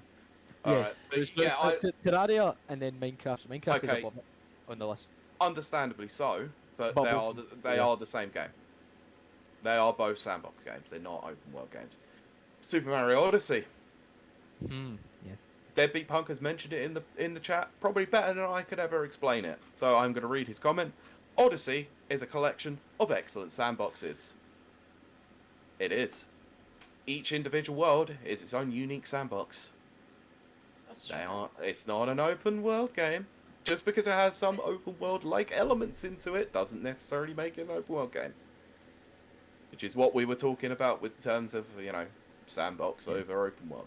I believe that's true. Because I see Brent as well is kind of advocating for why Minecraft could still be an open world. Because they are still a big open world, but again, I think the one thing that separates open world from sandboxes is the content in it. Because open worlds have set things for you to do, and are things that are provided for you to do, whereas sandboxes tell you to go and have fun yourself with the tools at your disposal. Exactly my point of what I was going to raise. I think that is the main distinction here, if we're trying to separate them. Look, I'll be honest here. Terraria is an excellent game. It's a fantastic experience itself, but it gives you nothing. It literally just plonks you in the world and says, go do your own thing. You actually have to read a guide to find out how to unlock bosses on that game. So it is a sandbox. It's all about experimentation. Well, Pete, is that you? Yeah. That's my run over. So unleash the Pete's. Yes. Kiley, what do you think about these ones? My only ones really are the Borderlands because. Yes, that one. Now, I've only played Borderlands 1 and 2. But Borderlands to me is not open world by any means. It's very on the rails. I think similar to Super Mario Odyssey, it is a collection of different open worlds. Yeah, because see, here's another thing. This brings up another point.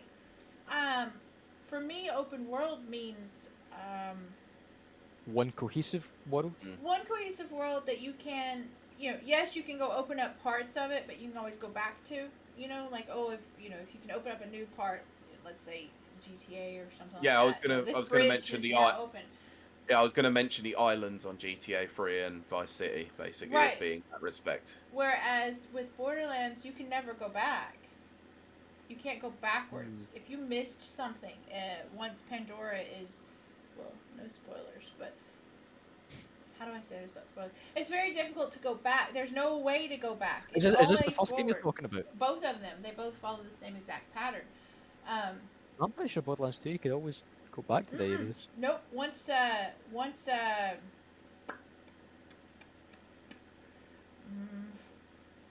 Right, to be careful. Also, remember the game is over 10 years old. Once your ship planet is lifted up off the surface. Oh, right. You can never go back. Right. Right. Yeah. Wow, that was obscure as possible. There comes a point in the story where certain areas are locked off to you because of a certain story event. Yeah. Which to me is the antithesis of open world. It's exactly the opposite of open world. So, yeah, if you can't get to a place, then it's locked, basically, and you shouldn't have that, basically. Like, moving forward and unlocking places like that, for some reason this is just me. For some reason that's I can accept that. Locking them off to go backwards doesn't feel open world. Plus, I'm still saying it, Borderlands 1 and 2 are on rails. You have to constantly follow the progression of things. You can't not. It forces you to follow the progression. Yeah, I would say the same thing about Mario Odyssey as well then. Yeah. I now that you've kind of said your piece about it, I can see them being very similar in that situation. Yeah. So for me, personally, I'm not sure that Borderlands should even be on this list. I mean... Yeah, I think it is. I think it is just because it's so really hard to classify what game is open world because so many of them claim to be. Right. But then, like, they vary in size, scope, visuals. But we'll come to the size one again in a little, very, very shortly, actually. But I mean, I think Borderlands technically still finds a place on this list because. Fair enough, that story moment in 2, sure, that does block off some parts, but you can still travel to different areas by the time the game's done and go and do side quests. You can go around and shoot enemies still. And as much as it is separate, distinct little small things, they're still open. I mean, to be fair, there could be a word for it. Yeah. Like, games where there is different, essentially maps, levels. Open sections. Which is why I would call them biomes. Yeah, the same way Doom Eternal and Doom 1 for that matter as well have kind of they're set in missions, but each mission has its own map. To be fair, that's not very open. That isn't very open. Doom Eternal stuff because you do follow a set path in those missions much as the levels are very big, and you can go back backtrack to get something later on. Would you? But I think there's the other distinction as well because with Borderlands again, as much as those are separate little biomes, as people's calling them, I think that's a nice way to put it. Right. Yeah. They are still far more open than say something like Doom, which has a similar. I would agree with that. 100%. I would agree with that. Yeah. It's similar to what I said with Inquisition, Dragon Age Inquisition. That is very similar to that, where it's like different, not open worlds. Pete, you are frozen in the best. I am using that as an emote later. No, I'm good. I noticed I just froze up because my window just pretty much. Oh my gosh, that was perfect. But my point, the reason I wanted to raise a question. Would you say that an open world game, because I think Brent sort of put something similar in the chat, is that an open world game allows you creativity to complete your objection in any way that you want? I agree with that. That's Yeah, I agree with personally what that, but I think there's a limit on that in games. Sure. The extent to which you can do it, because for me, right, when I'm playing an open world game like Skyrim, something, I always leave completing the main story till last. I'll do bits of the main story as I go around doing other things, but I like to get everything out the way before finishing the game. Because once I do that main story, I won't have motivation to go back and do stuff. Exactly. As bad as that exactly sounds, how I am. I won't have the motivation. Sure. So I'll always try and do everything I can before finishing the game. Kind of like with Doom Eternal, as an example, if you do the side quests, sometimes you can get the ultimate, weapons or whatever that actually help you in the main quest. That happens a lot, actually. So I too prefer doing all the side quests first. Yeah, it's like the memes you see with Skyrim. Me level 100 showing up to Alcuin in the last mission. Yes. One hitting them. Exactly. I love that feeling. There's such a feeling to that. Okay. I think we should move on to the next load of next 5. Is it? Yeah, because we're going to save the top 10 as their own bit. So, plus there's one game in particular that I want to discuss because it raises an interesting question. If this will let me scroll, see, because I've got so many. See, because I've got this open and Discord and everything, it's so laggy right now. Yes, so we'll go from number 14 to 11. We'll save 10 to 1, obviously, for the top 10. Right, number 14 for the Assassin's Creed franchise. It is Assassin's Creed Odyssey is their pick for the best open world Assassin's Creed game. We'll leave you to discuss that one later. Yep, and they do mention Black Flag, Valhalla, and Origins. Because you would go amiss to not mention Black Flag. Exactly. Number 13 is the very popular Marvel's Spider-Man for PlayStation 4 and 5. Which I think does deserve to be there. But we'll discuss that as well. Number 12, Shadow of the Colossus. I think that's another interesting one. That's a very interesting one. Yeah. Very popular game. Very, very gorgeous game in many respects. It's amazing, yeah. And number 11, Metal Gear Solid 5, The Phantom Pain. And again, we'll save the top 10 for the top 10.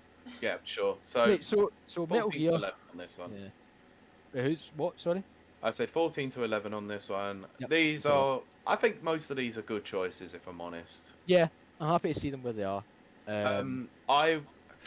There's a big problem with Metal Gear Solid 5 for me in this respect. I don't think it should be this high up, personally. As an open world game, though.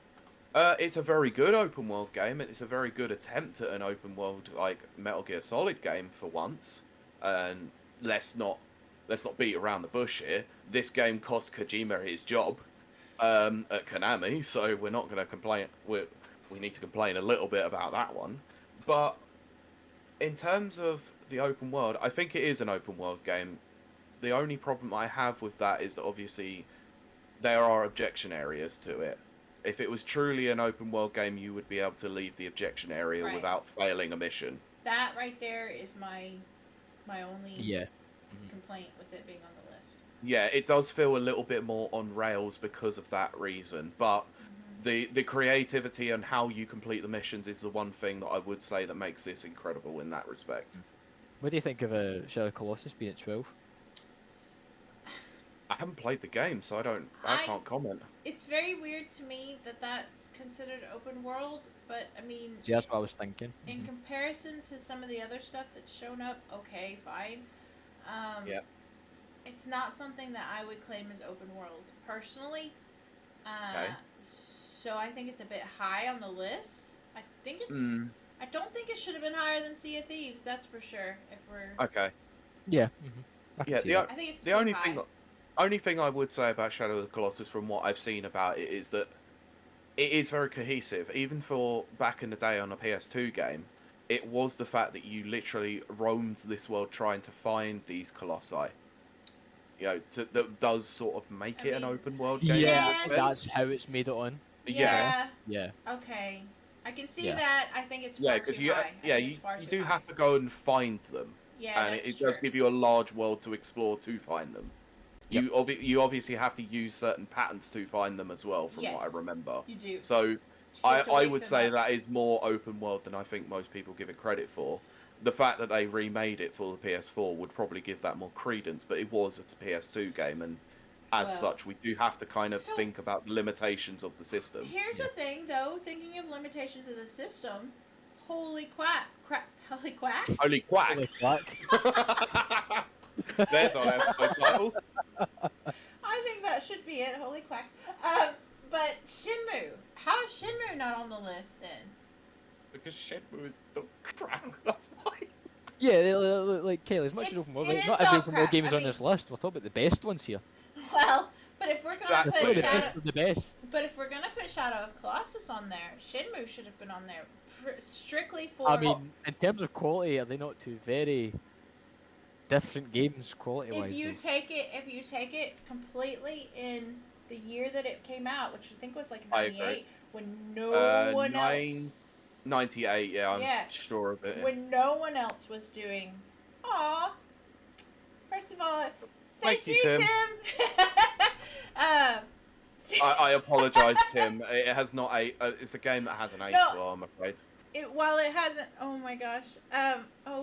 Chat's still popping up. I'm sorry, chat. I got distracted. Oh, thanks, Tim. Just so it's sub. Yeah. And Tim, don't worry. Assassin's Creed's open world games take place in select worldly locations. Yeah, I'm going to bring it up in a second. I was gonna say that's gonna be. I'll bring it up in a second. Don't you worry. Holy quack, yes. And, let's see. No, it's true. I think that if I really do, I'm kind of gonna stick to my guns here. That if Shadow of Colossus made it on the list, Shenmue should have made it on the list because Shenmue was like one of the very first open world. Now it was limited. We need also 100% agree. Like in terms of its legacy, it deserves to be there, but it's limited by its hardware, obviously. But that you know. So hold on, just so we can this as well, right? Of course, we're not saying this should be in the gamers list. This is their opinion. But on your list, then Kiley, you would add it on your list if you were having a 35 best games, open world games open. It would still be at the bottom, but it would be only because Shadow of Colossus is on there. I'd include it on my list just because of its legacy alone. You know what it did, including its time and weather-based systems were unique and incredible at the time. You know that never been seen before. So just for its legacy alone, fine. Just because Shenmue unfortunately hasn't aged very well doesn't make it a good game of its time. It was still one of the first to do it. Now, Ciaran, I know that you have some thoughts and feels about Assassin's Creed. I mean, since there's so little games in here as well, what I mentioned, Marvel Spider-Man. Oh, right. Spider-Man 2 in the PlayStation 2 was a really great game. Yeah. One of the funnest games of PlayStation 2, and Marvel Spider-Man did take that concept of open world New York and just elevate it. So obviously, I think it all needs to be said as it does deserve where it is. I think it does. I think it does as well. Criticisms aside, like in my respect, it does. It definitely deserves to be an open in this list. Yeah. And as a living, breathing New York with various side activities to do as well as a story you can pursue. Just a shame nobody talks about the combat being exactly like Arkham. So, anyway, moving on. Nobody does. But anyway, yes. So, the gamer, of course, chose Assassin's Creed Odyssey as the best open world Assassin's Creed game. Though the other three they mention as honourable mentions in that is Assassin's Creed Black Flag, Assassin's Creed Valhalla, and Assassin's Creed Origins. Now, no love for Assassin's Creed 2? What are they talking about? Yeah. Now, Assassin's Creed has kind of always been open world. I think it was 2 or Brotherhood where you could travel to different parts though. Brotherhood, I believe. Yeah, I knew it was one of them. But yeah, now some of you may remember, I know I do, that Assassin's Creed Odyssey, first of all, is a masterpiece, but second, got a lot of complaints from players because of it being far too big of an open world. Which raises the question, how big should an open world be, guys? That's a fair point, actually. Because I think, God knows how many hours I've got in Odyssey. I played DLC as well, so I suppose that's cheating. Yeah. But like, Odyssey was large, and it could be quite daunting.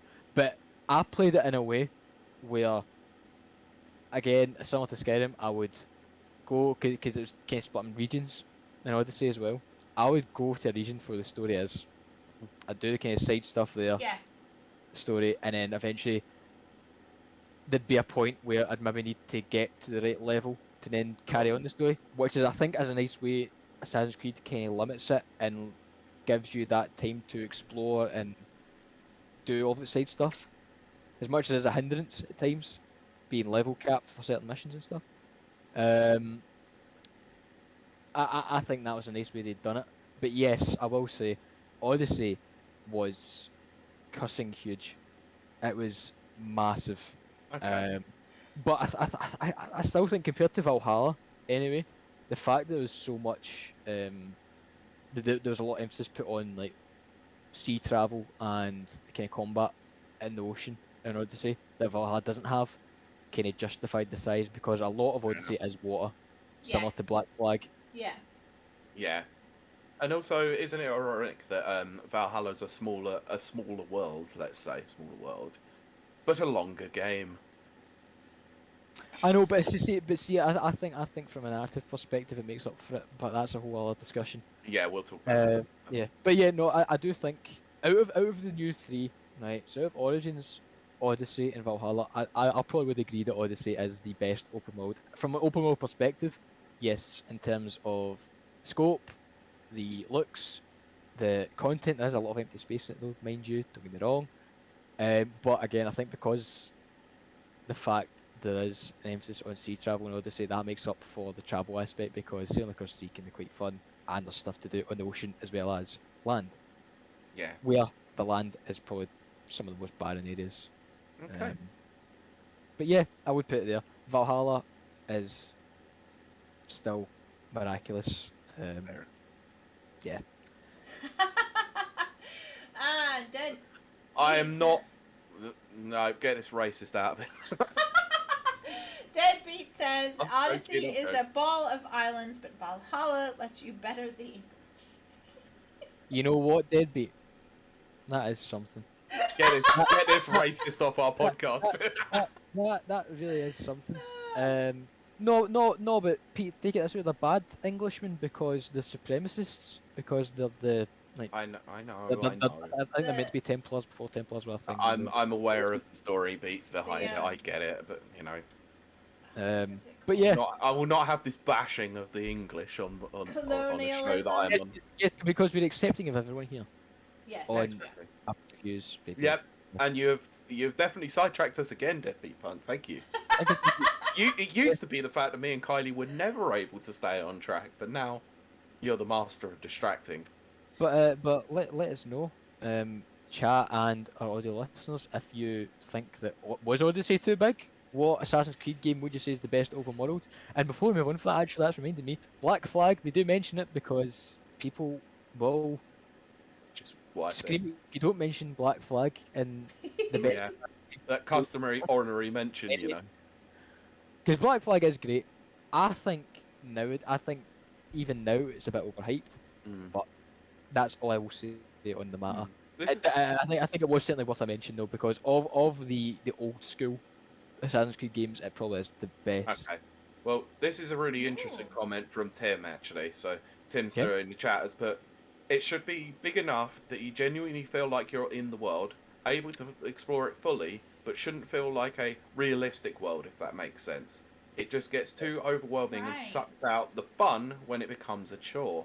Yeah. That's an interesting we've also had Brent come in and say, I prefer Black Flag, honestly. Deadbeat Punk put, I loved Origins for the variety, never thought Egypt was so beautiful. And he put Black Flag is a great pirate virtual holiday. And that is true. I certainly would say Origins is the most balanced game in terms of bringing, in terms of transitioning from classic Assassin's Creed into the new Assassin's Creed. Okay. But anyway, I would bring up on to the top 10. I would bring up Assassin's Creed at the end of this discussion, as well as couple of other things. Right, so guys, the top 10 of the gamers' best open world games of all time, officially ranked article. At number 10 is The Elder Scrolls V Skyrim. Deservedly so. We'll talk about that more in a bit. Number 9 is Dying Light. Number 8 is Ghost of Tsushima. Ghost of Tsushima. Sorry. Scroll down. Number 7 is Horizon Zero Dawn. So think you're noticing a pattern here. Another cheat answer at number 6, the Yakuza franchise. But I do think Pete was going to advocate for this today. So Yakuza franchise is number 6. Number 5. So the 5th best open world game of all time, according to the Gamer, is Fallout New Vegas. A very... We will let Kylie have her moment later on. And then in terms of Grand Theft Auto, at number 4, Grand Theft Auto San Andreas. No, got absolutely the not. best open world game of Grand Theft Auto, and it was number 4 best open world game of all time, according to the Gamer. Absolutely not. But and we're in the top 3. We're now in the top 3, and the top 3 did not come as a surprise to me, but it might come as a surprise to you guys, who knows. But at number 3 is The Witcher 3, which more deserves a spot up there. I would put it higher, but I'll discuss that. No, I actually believe that it should be at number 3 just because it's called Witcher 3. Oh gosh. Oh dear. See, I was thinking that, Pete. Oh my gosh. But number 2, Red Dead Redemption 2. Oh, I've got issues with this list already. And the Gamer's number 1 best open world game of all time. This is my issue. Is The Legend of Zelda Breath of the Wild, which comes as a surprise to, I imagine, no one. Not a single person. Not a single soul. So shall we let Kylie have a rant about Skyrim and New Vegas here? No, I think Skyrim is positioned quite accurately. Yeah, I think given the games that have came out since Skyrim, yes, Skyrim was a very pivotal moment for the open world genre. I think so. Yeah. And it still holds up today. It really does hold up. But there's definitely just games that, Witcher 3, come on. Yeah, but go ahead. Really, I don't have much to add except for 2 things. I mean, obviously, I'm going to talk about New Vegas. New Vegas is like, for me personally, number 1. I think it would tie with number 1, which would be Red Dead 2. I think so for me. Because the world, I mean, the game is very old. It came out in 2010. And it was already janky when it came out. What, Pete? There's a comment in here that I actually have to agree with, and I'm going to talk about it in a bit. Okay. I thought you were to New Vegas. Oh, gosh. God, what? Hammer ban. Ban hammer. But the thing with New Vegas that, for me, reaches the whole epitome is, yes, the map itself is absolutely open world. I do want to refer to a funny comment which says, New Vegas is an open world once you can kill cazadores, which are these giant bees that you just cannot get to. There's like a part of like north of the map. Yeah. And every time you try to get to. Oh, cazadores and anyway, I won't go into it because I'm about to go pure fangirl. But it's more that there's something about the atmosphere. They nailed it. I've been to New Mexico and Nevada. I've been to both places, and it captures it perfectly. I haven't been to Utah, but I assume that the Utah part of the map is the same as Nevada and New Mexico. Okay. It's the big thing with New Vegas is that it's partnered, your pals. Anyway, companions, that's the word. They're so fleshed out so well. What? Oh, yeah. Oh, so you're just doing the howdy partner. Howdy partner. Anyway, I love the companion system, which really doesn't... I mean, I think the open world gives you... Because they're scripted to say things, every companion has a different thing to say at different parts of the map because it affects them differently. Because they're all from different sides of this conflict, and what looks amazing to one companion is fear and bad memories to another, and that's just so realistic, and I just so as far as an open world, for me, that's number 1. Fine. And then Red Dead, of course, I've given my thoughts on Red Dead so many times, I won't reiterate it, but to me, that is... I was going to say, we'll talk about Red Dead a bit more in a bit. Wait. Personally. What did Ciaran say? I was just saying, just to specify, which means Red Dead 2, of course. Not. Yes, Red Dead 2. As much as the first one was great as well. Oh, yeah. But no, RDR2. RDR2. Thank you. Yeah, we'll talk about that more in a second anyway. Yeah. Ciaran, is there anything on this list that you wanted to specifically mention? Yeah, honestly, the top 10. I like the top 10. For the most part. On New Vegas, Kiley. Yeah. I certainly think it deserves the best open world out of the Fallout games. For sure. On any list, because of one fact that Brent brought up about open world games earlier. I think New Vegas, out of all the Fallout games, gives you the most freedom in an open world game of Fallout. Yes. Oh, I thought you were about to turn around and say it was a sandbox game. No, it's not a sandbox. No. I think when New Vegas, I just felt like you had so much more freedom to go and explore and do what you want. Whereas with Fallout 4 and 3, I mean maybe not so much 3, but 4 certainly I didn't have that. It was number 4 felt more story driven. Yeah. 4. Yeah. It felt far more story driven, whereas New Vegas did have that story, but you could go at your own pace. Similar to New Vegas is arguably Fallout Skyrim equivalent.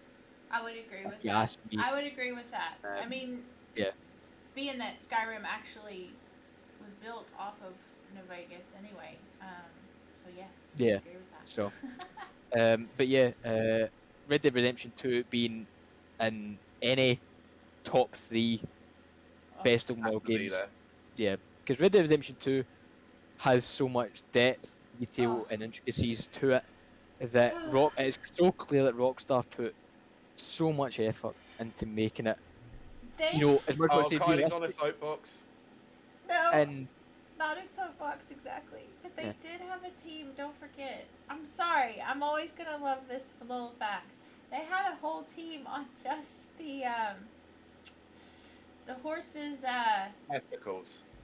Yes, which shrink in the cold and whatever the opposite of shrink is. You mean expand? Yeah, that. Wow. Which... Professional writer Kiley.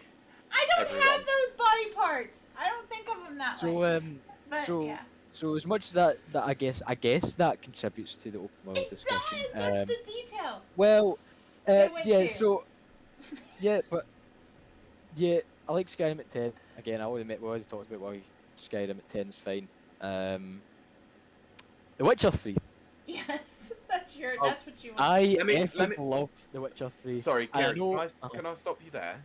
Because I think that the top 3 is up for debate, and I think we should save that for a moment. I think we should save that, and then we'll cover the top 3 specifically because there's that's a good point. I did have a question about top 3 things, so yes. Okay. I have issues with some of the top 3. I have issues too. But right. So I'll bring up Grand Theft Auto as well in a second because that's another one. Right, Pete. You want to talk about Yakuza at 6 because they have done another cheat answer where they've said the entire Yakuza franchise. I'm going to mention this. Right. This comment by Deadbeat Punk, who has said, "I love Kamurocho, but it's an evolving sandbox." Ooh. And I originally disagreed the other day that I believe that these games should be on the list because they are ever expanding, ever evolving. They're constantly, evolving based on your actions in terms of the story. The fact that there's been 7 games, with Kiryu, would show that there's clearly something there. They are sandbox games. I have to agree with Deadbeat Punk here. They are now they are sandbox games. Right. They are living, breathing, open world. Right. They do have a lot of character and a lot of personality, but they are kind of sandboxy. I won't lie. Right. Okay. But right now, again, don't crucify me. Right. Hmm? Is the Yakuza games not similar in kind of how it's laid out to something like GTA? They are very GTA-like. Right. But you don't drive around or anything like that. Everything's done on foot. or taxis. But then that brings back the point what an open world game is, because I've not played a Yakuza game personally. Highly recommend playing Like a Dragon. It's amazing. In those worlds, right? In the open worlds of the Yakuza games, right? Can you freely go and do side activities and side quests? At any time you want. And can you carry on with the main story at your own pace? Mostly yes, but there are certain moments I think that happen that force you to go back to the story or force you into a side activity. Right. So to me, I'd still class it as open world. Because would you say that Yakuza is about making your own fun? Not exactly. I'd say a lot of the fun is actually either from the story or the combat itself. Yeah. So, therefore, I don't think it's a Sandbox, Pete. Which then makes me ask you, Pete. So to dodge this cheat answer, if there's one Yakuza game, Pete, you would say is the best Yakuza open world game. From an open world standpoint, what is the best one? Hard to say, really. It's hard to say because Kamurocho is so iconic, but the world that they have in Like a Dragon is fantastic, fantastically well done, and I think it is more of an open world than it has been in any of the other games. So that's what I mean. It's hard to say. This is definitely a cheat answer, though, and I can't go any further with talking about this not being a cheat answer. Right. Then I'm going to mention some of the obvious ones here, but I haven't mentioned. Horizon Zero Dawn was going to find its way in this list. That didn't come as a surprise to me at all. Do you two have any thoughts on that? I've not played it because I don't own a PlayStation 4 or 5. I played an hour of it, and it's fantastic from what I've played so far, and I need to go back to it. I've seen it, and it looks gorgeous. And it does look very much like an open world game with the kind of stuff you're able to do. But this game got underpinned so heavily by Breath of the Wild, unfortunately. We will get to that. Number 8, Ghost of Tsushima as well. That got a lot of... Did Ghost of Tsushima not win? No, Hades won, didn't it? Hades won Game of the Year when that was up for it. Yeah, that's right, isn't it? Yeah. I'm thinking that. Yeah. Slightly the same year. Yeah, but Ghost of Tsushima was up for Game of the Year, and it got a lot of praise when it came out. It won, like, People's Choice, though. Yeah, I thought it was something. Yeah, it won a few awards. Yeah. And now, the one game in the top 10 that came to me as a pleasant surprise, a surprise, but a pleasant one. I had a perfect opportunity to Palpatine, didn't. Is Dying Light. Yeah, I'm confused about that. I think it certainly deserves a spot on best open world games. Yeah, but... just for the zombie genre representation. Right. Okay, yes. I know there's probably some people that might still be devout Dead Island followers for whatever reason. But Dying Light really did make up for a lack of Dead Island 2, and it done it in spectacular fashion. And its world was very, very well made, especially with the day and night cycle and how that was a gameplay feature. Like nighttime in Dying Light is terrifying. Right. Yeah. Terrifying being out at night in Dying Light 2. I will agree with Dying that. Light 2 as well, probably, but Dying Light 1, anyway, the one on this list. I think it's too high, if I'm being honest. I think it's that's what I'm saying. I think it maybe is a little too high. But I know the game does get a lot of praise for why it's so high on their list. I'd maybe keep it on my list, but again, just a little bit down. Right, I would agree with that. But yeah, I'm happy to see that one there, nonetheless. And I'm actually quite happy to see it so high on this list, to be honest. As much as I wouldn't put it up there. Right, and before we move on to the top 3, GTA San Andreas is apparently the best open world GTA according to this list. Discuss. Shocking. Absolutely shocking. It is a giant map. What? But as it is, no, but GTA 5 is a giant map. Much more massive than this. No, surely is GTA 4 not bigger as well? Yes, it is. I don't know. Yeah, about that. it is. I don't know about that one. I don't know about that one. No, what for reference, right? Huge. GTA 4 was not that big. Yes, it was. Right. For reference for our listeners and viewers, they do give honourable mentions to GTA 5 and 4. I'm going to see if they do mention why. I think they do mention why those two didn't get it. But didn't even talk about Vice City. How disgraceful. Vice City's tiny though, but I do love Vice City. Doesn't matter about how tiny or how big the world is. It's about the actual experience itself. Well, that's the whole deal. That's what always brings it back. Yeah, I think that's why Kiley's arguing this. Mm-hmm. Yeah, I wouldn't agree that San Andreas should be this high on the list. I think it hamstrung too many RPG-like elements into a game that didn't need it. But I would say that with GTA 5 as well. I mean, yoga.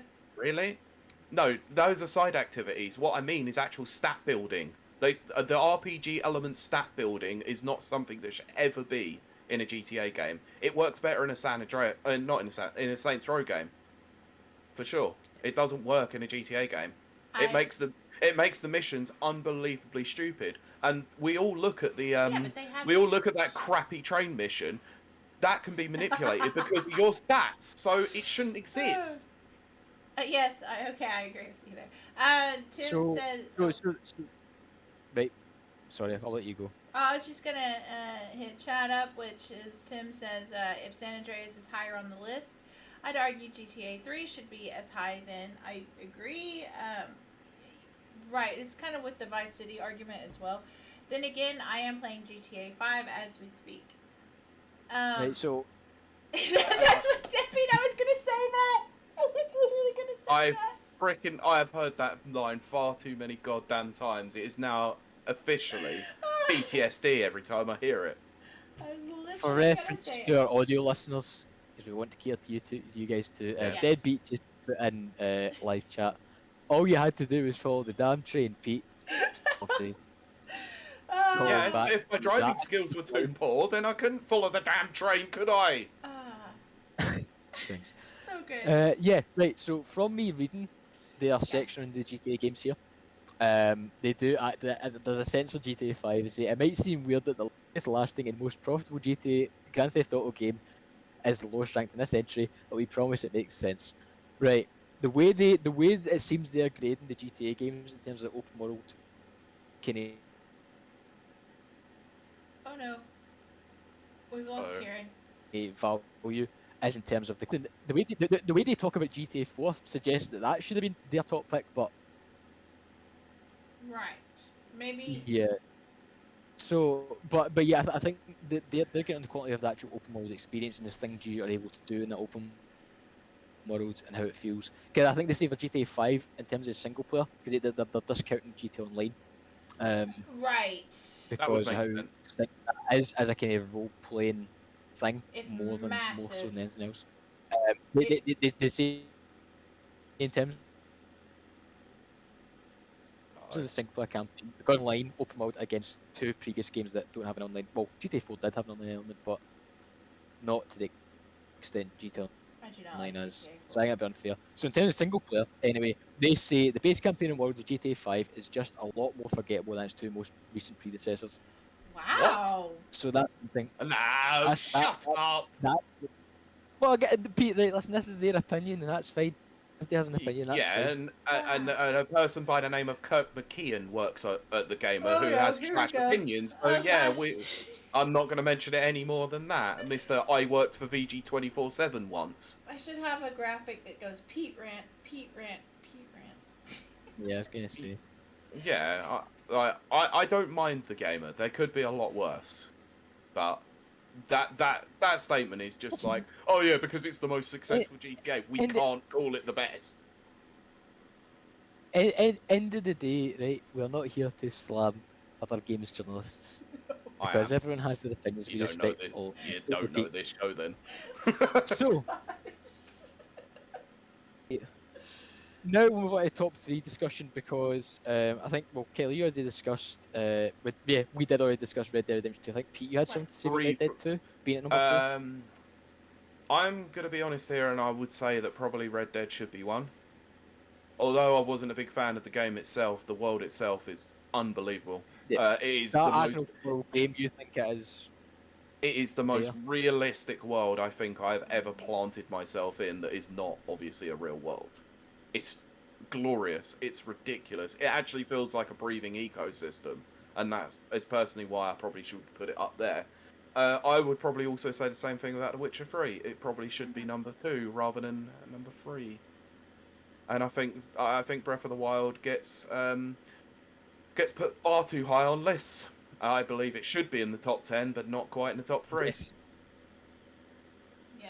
Yes. Now, it's an 8.5 game at best, not a 10. Yeah.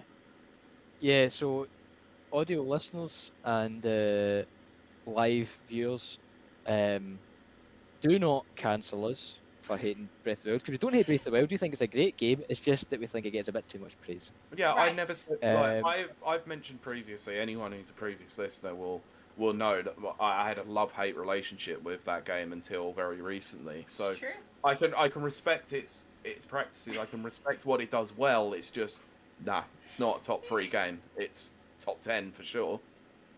Yeah, I'd put it there. I'd keep it in top 10. Maybe even top 5, Pete. I'd put it there. But yes, I know I am, Tim. I know. But I certainly think seeing Breath of the Wild on here isn't surprising in any way, shape, or form, just because of how much praise that game does get by almost everyone. And again, I'm not saying it's bad. I haven't played it. I've seen it though. I've watched gameplay, and it does look phenomenal. I know it's well made. Yeah. But it doesn't I still do it for think me. I just don't see what separates it from something that like is so detailed and visually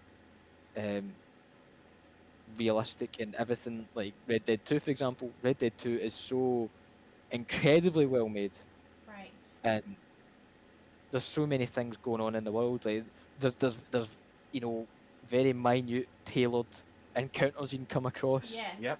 Various parts of the world that the team have taken time to specifically craft in its own little narrative thing. Like I think in the kind of swamps of like Saint Denis, there's like these like cannibal people, and like there's a very rare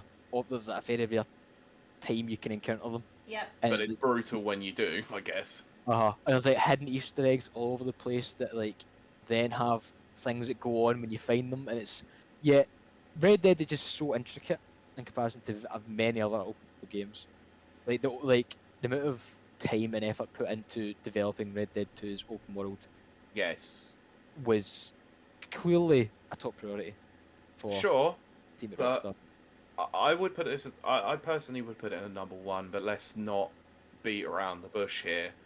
Rockstar did nearly ruin the lives of many people, like in terms of creating the game. So we shouldn't sit by and go, we're agreeing with the practices here at all, because they are disgusting.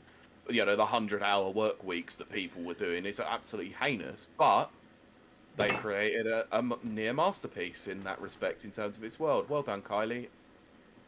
You don't know what I'm doing. What? So I know what you did. You dropped a glass. Shut up. Chat's going off. So let's go to chat, shall we? So Tim says, that man Pete is out of line, but he's right. It gets too much hype and praise for being a Zelda game, just for being a Zelda game. With enough mods, you can make Skyrim turn into the same thing and look better. Agreed. I was actually going to say that I believe that Breath of the Wild is high up on the list because of the Nintendo effect. Everything that was done in that game has been done, and better, in other games. Absolutely. The cooking has been done better in a lot of other games. Oh, definitely. Also, other games don't have a crappy weapon degradation system. I will die on that hill. The degradation system is terrible. I mean, New Vegas Fallout, has that. I was going to say, Fallout has terrible. But The Witcher has it, I'm pretty sure. Yeah, Witcher does have it, I'm pretty sure. Yeah, the weapon. I don't like the weapon degradation system. Near that, but I think it's pointless. It's one of those things I've kind of got used to in the games they're in. Yeah, but the fact of the matter is, right? New Vegas. I really don't understand it in terms of Breath of the Wild, though. You find a brand new, shiny broadsword, and after 5 hits it breaks. What?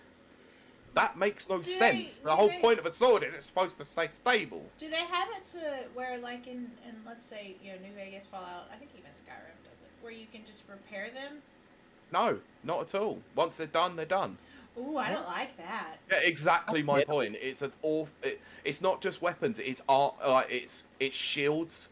It's weapons and bows. That's awful. It's awful. That would take me out of immersion because you should be able to repair. Kylie, remember I told you when I said I was mainlining the game basically to go and do shrines? Right. Yes. That was because I needed enough hearts to go and get the Master Sword. It's the only weapon in the game that doesn't actually break. Oh. Right. So... It just has energy and just depletes energy, so meaning you can't use it for a fair while.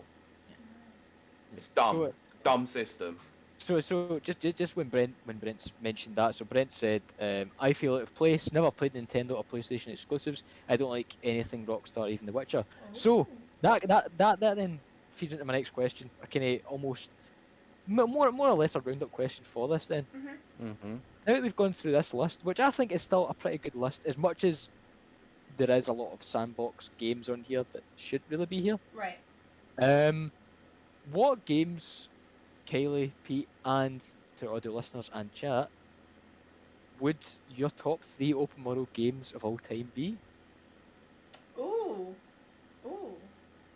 If we're now to essentially make our own top 3 here, what would yours be? Mine's easy. Chat. I'd probably put Red Dead Redemption as number 1 for sure. Hard to say that I'd put GTA 5 in there because I prefer Vice City over it. Breath of the Wild gets. I'm going to mention this from Deadbeat Punk, who says it in the chat. He says Breath of the Wild introduced a freedom and exploration that was unmatched for quite a while. If you could see somewhere, you could go there. I agree, but it had it in other games too. It's just Nintendo. That's more of where it comes. There are games out there that do most of those systems better. It's Zelda and it's Nintendo. It gets a lot of hype for that reason, personally. So I wouldn't. It's like the same thing we said with Mario Odyssey. It's not an open world game. They needed some Nintendo representation in here. Otherwise, it becomes basically a fanboy list. In that respect. If you're putting Red Dead 2 at number 1, what would you put as number 2 then?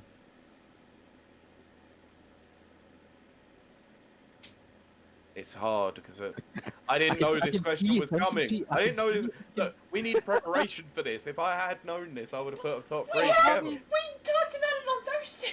We did talk about this. I mean, you did say you're going to take notes, Pete. I thought this would be one of the things you'd think about. I know it's one of the things I always think about. I know I said I'd take notes, but to be fair, it's a tough question. It's off the cuff for me.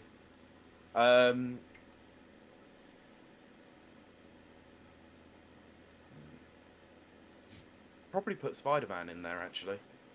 Combat aside, the world itself is very interesting. Yeah. Like, to be able to explore, like, nearly what it could... I know it's not one-to-one New York, but Jesus Christ, it's about as close as you're going to get. And I don't want to go to New York as is anyway, so this is the best way to experience it. Number 3, Witcher 3. Witcher 3 is number 3.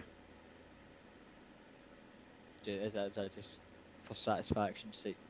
So I could say that third is Witcher 3, yeah. Witcher 3 3 for 3, yeah. Right, I mean, let's be honest, it's huge, it's massive, it's got a really intricate world, and, you know... Yeah, it does. It deserves its place on the list. I think out of the top 3, it's probably, like, you know, one of 2 that definitely deserves its spot. Yeah. Right, Kylie? Okay. New Vegas. Well, Red Dead 2 for sure, New Vegas for sure. I mean, I'm sorry, yeah, that's pretty... I'm pretty... Red Dead 1, New Vegas 2. Red Dead 1? No, as in Red Dead 2. Oh, sorry. Right. What? Yeah, okay, sorry, I misunderstood there. Yeah, because I am a basic cuss. But with 3, I was going to do my joke answer, which was going to be Goat Simulator, but... Sandbox. It's a Sandbox. But my real answer is one that didn't appear on the list at all, and I'm going to bet neither of you have ever played it. but that is Sleeping Dogs, the Hong Kong I've, one. I've not played it, but actually I'm surprised it's not on this list. Ciaran agrees, clearly. For the audio listeners, he's pointing at the screen like, wants to say something. Right, because I forgot about it. See when we were talking about Yakuza earlier? Yes, yeah. Sleeping Dogs should have reminded me of been there Sleeping instead. Dogs. Yeah. I absolutely adore Sleeping Dogs' environment and world and mechanics, and to me it's, if we're going to talk about like GTA and, you know, like those kinds of things, for me it's a fabulous open world. Sure. So is that your third? That would be my third. Yeah. Yeah, very, very noble. I wouldn't put it there, but I certainly would put it somewhere. Because, right, Sleeping Dogs was a game I saw when I was younger. I had no clue what it was, but it looked cool, so I got it. Right, exactly, yeah. And it is basically GTA, but it's in China, isn't Hong it? Kong. Hong Kong, right. Yeah, so Which Hong Kong. at the time was separate, so. Yeah, so GTA Hong Kong, right? Yeah, basically. 100%. But it's more than that. It had a really great story, a phenomenal protagonist, and yes. you were able to like unlock different like fighting moves. Yep. Like the hand-to-hand combat was like something I did not expect, because you can unlock new kicks, new punches and stuff. And Ciaran, I think you've, like myself, have martial arts, you know, training. I have extensive martial arts training. Yeah. And it's so realistic and well done, which is what drew me in. But as you start to unlock all these new moves and stuff, they're like actual moves that you actually do. They're not like fantastical, magical things. They're like real. And as well, like, you've got those kind of Arkham elements as well with the counter stuff as well. Oh, it's just, it just makes combat feel so seamless. And it's very natural feeling. Very natural feeling. Except for, and then you can like also slam doors on people's heads. But that's an extra, like, I do feel the quality of its combat does really highlight how kind of poor its gunplay is, though. But the gunplay is terrible. Yeah. Yeah. That's the Sleeping Dogs is not perfect by any means. No. That's why I wouldn't put it in my top 3. But it is a brilliant open world. The DLCs as well added some great stuff to it. And it's one game I really gets a reboot or a sequel. Yeah. Because think about this. Did you ever play Absolver? Did anyone play Absolver? Nah, I've heard of it. Right. Absolver was that one where it was like the martial arts kind of PvP type thing, where you could like design your own fighting style from like unlockable moves. So that kind of system where like, you unlock all these moves, but then like, you can chain them together into a combo. I like that. That would be a really cool thing for a sequel. That would be very cool. Which is what Deadbeat Punk says Sleeping Dogs needs a sequel. Agreed. It does need a sequel. Yeah. Deadbeat, a man after my own heart. Yeah, also with some of the other chats, so Tim has put Spider-Man for sure, probably GTA 5, Red Dead, and arguably DBZ Kakarot, but that's me being a fanboy. No personal loss anyway here. So yeah, exactly. Brent has put Forza Horizon 4, obviously Elder Scrolls Online and Fallout 3. There, I did it. And he put, I would have put Defiance on the list if you could still play it. Oh, right. Fair enough. I mean that is a miracle. You remember Defiance? I wanted Defiance. I subconsciously remember Defiance because I remember watching the TV series. I wanted it to do so well. Yeah, it was such an interesting concept. But it's one of those ones that was just so weird as well at the same time. Okay, Ciaran, your top 3? Because I don't know if you've realised, but we've done this for nearly an hour and 50 minutes. Wow. Yeah. And we still have another section. Exactly. That's what I think. I mean, the next section is very brief. The next section is very brief. Yeah. Considering we want to try and keep these under an hour and a half nowadays, this is not worked out. I'd feel like a criminal not putting Red Dead 2 up there. In terms of open worldness. It's alright, I'll arrest you for it, it's fine. Oh, okay, that's fine. Justice will be served then. No, but all jokes aside, Witcher 3 personally is my number 1. I adore The Witcher 3. Yeah. I think more so with all its DLC, especially Blood and Wine, but then that opens up a whole discussion about why I think Blood and Wine's better than the main game. Right. But Witcher 3 is just, it's so well made. I really do, seeing games now, I really do wish they had a kind of system like Skyrim though, where you know, the kind of, what do they call the quests that were just the randomly generated quests Skyrim had? What were they called? They had a name for them. Radiant quests. Oh, right. Yes. Yeah. That's like glow See quest. if they had that. See if they had that, but for monster hunts in The Witcher 3. Right. Oh my god. Yeah. So I loved the actual monster hunt like quest you could do. It was so good. But yeah, I'd put that there. I'd put Witcher 3 number 1. My number 2. And will I put it there? Will I? No, I wouldn't dare. Red Dead 2. I'll put it number. I'll play Okay. nice. I'll play number 3. But number 3 though. Number 3. Oh, is that a tough one? Whilst you have your moment, I'm going to say, so Tim has put, the plan's broken, invoke full chaos, 5-hour stream. I meant for the audio listeners, mate. Unfortunately, I'm not sure many people want to listen to a 5-hour audio podcast. I would. It'd be awesome. I would. But anyway, yes, Right, yeah. Ciaran. So, 1, The Witcher 3. 2, Red Dead 2. And 3, Assassin's Creed Odyssey. Oh, right. I there absolutely you go. I adore Ancient Greece, and that game was such a beautiful Yes. adaptation of it. Yeah. Fair play. It was great. I mean, you're getting cancelled because you didn't put Black Flag on the list. See, I had to think there because I was very much tempted to say Valhalla. Right. But Valhalla for me is something. See, because they're going with this live service model for this one, where they're adding stuff over time. Yeah. They're actually bringing back assassination missions. Funnily enough, see the ones you used to get in Assassin's Creed 1 and stuff. Oh yeah, oh my goodness. They're bringing them back with the new DLC, which comes out 2 weeks. So like 2 weeks. when it has that stuff, when it has everything in it, I think I'd probably put Valhalla first. But at this point, in time, say it is for me, number 3. Okay. But yeah, open world games, everyone. Open world games, everyone. I hope you enjoyed the discussion. I loved hearing your guys' thoughts throughout. And again, to our audio listeners, let us know what your favourite open world games of all time are, and maybe even what your top 3 are, because we'd love to hear it. Also, because we've been struggling to define it, what is your definition of an open world game? Yes, exactly. And also be sure to go check out that article from The Gamer. I'll tag it in the description so you won't have to find it yourself. So Ciaran, can you send it over? Well, I'm sure you already have.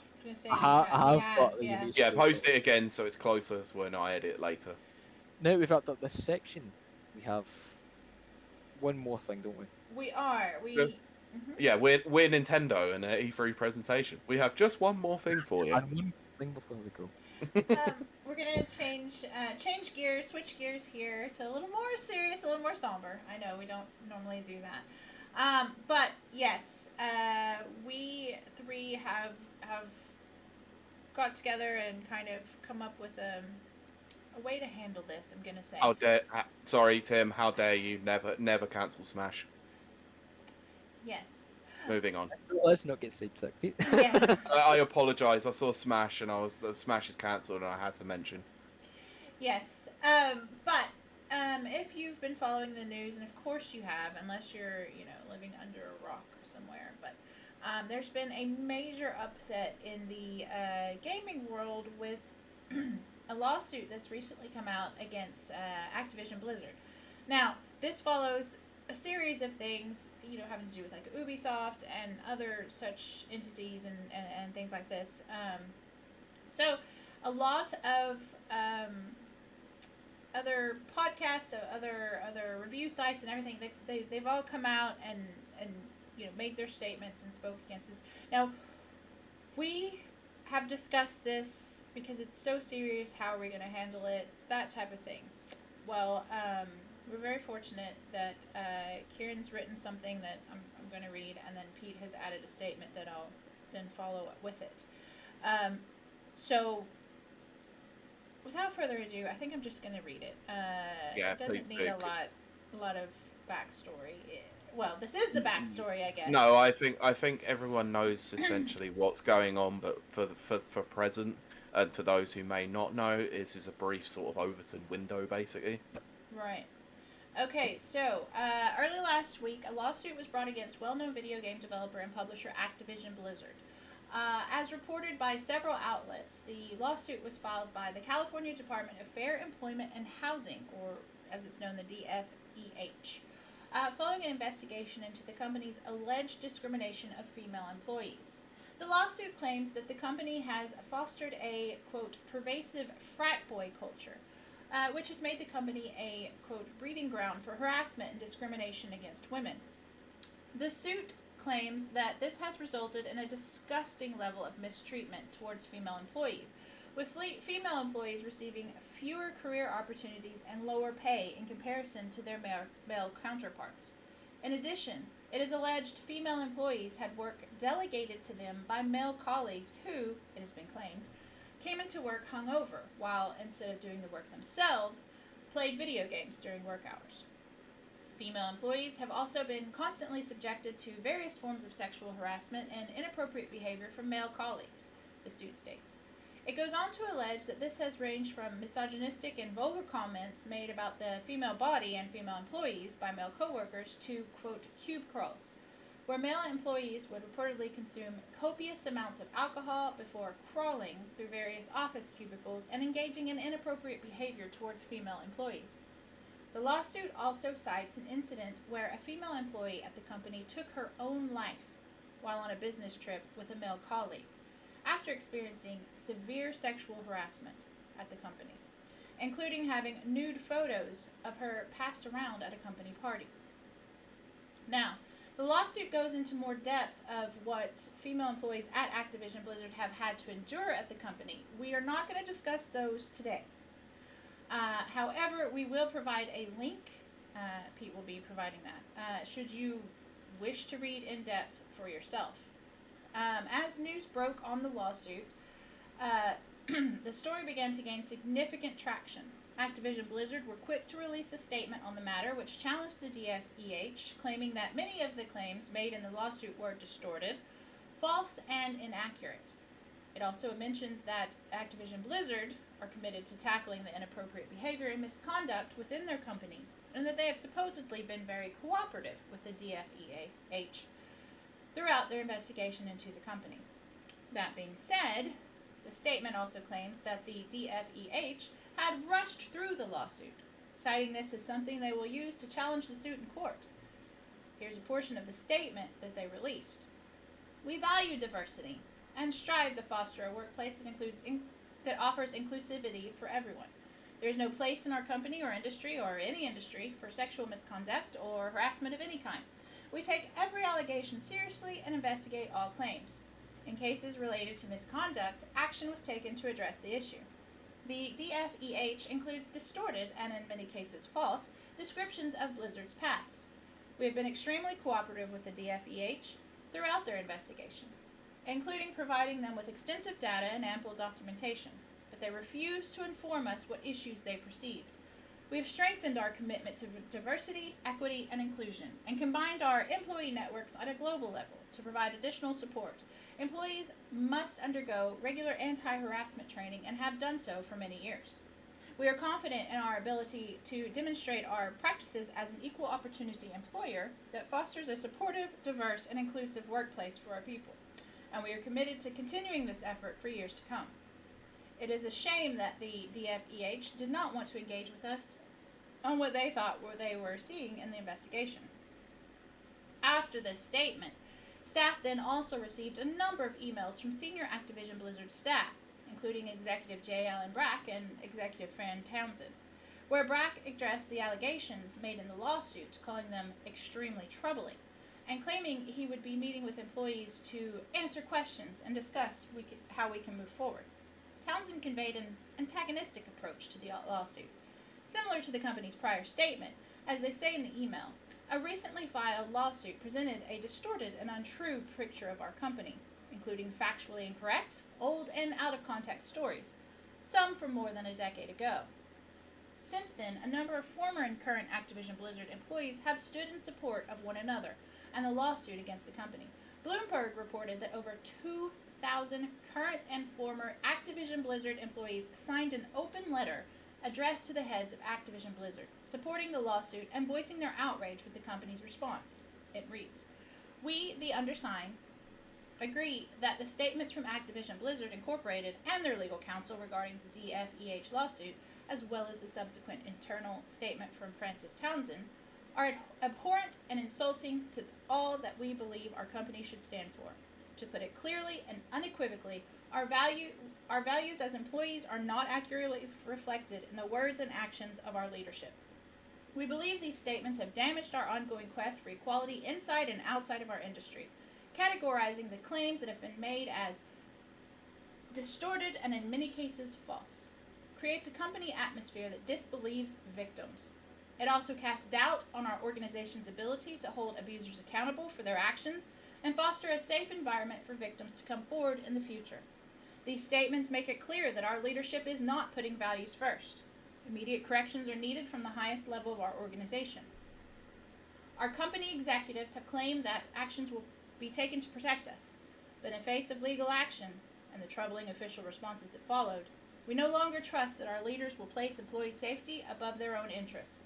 To claim this is a truly meritless and irresponsible lawsuit, while seeing so many current and former employees speak out about their own experiences regarding harassment and abuse, is simply unacceptable.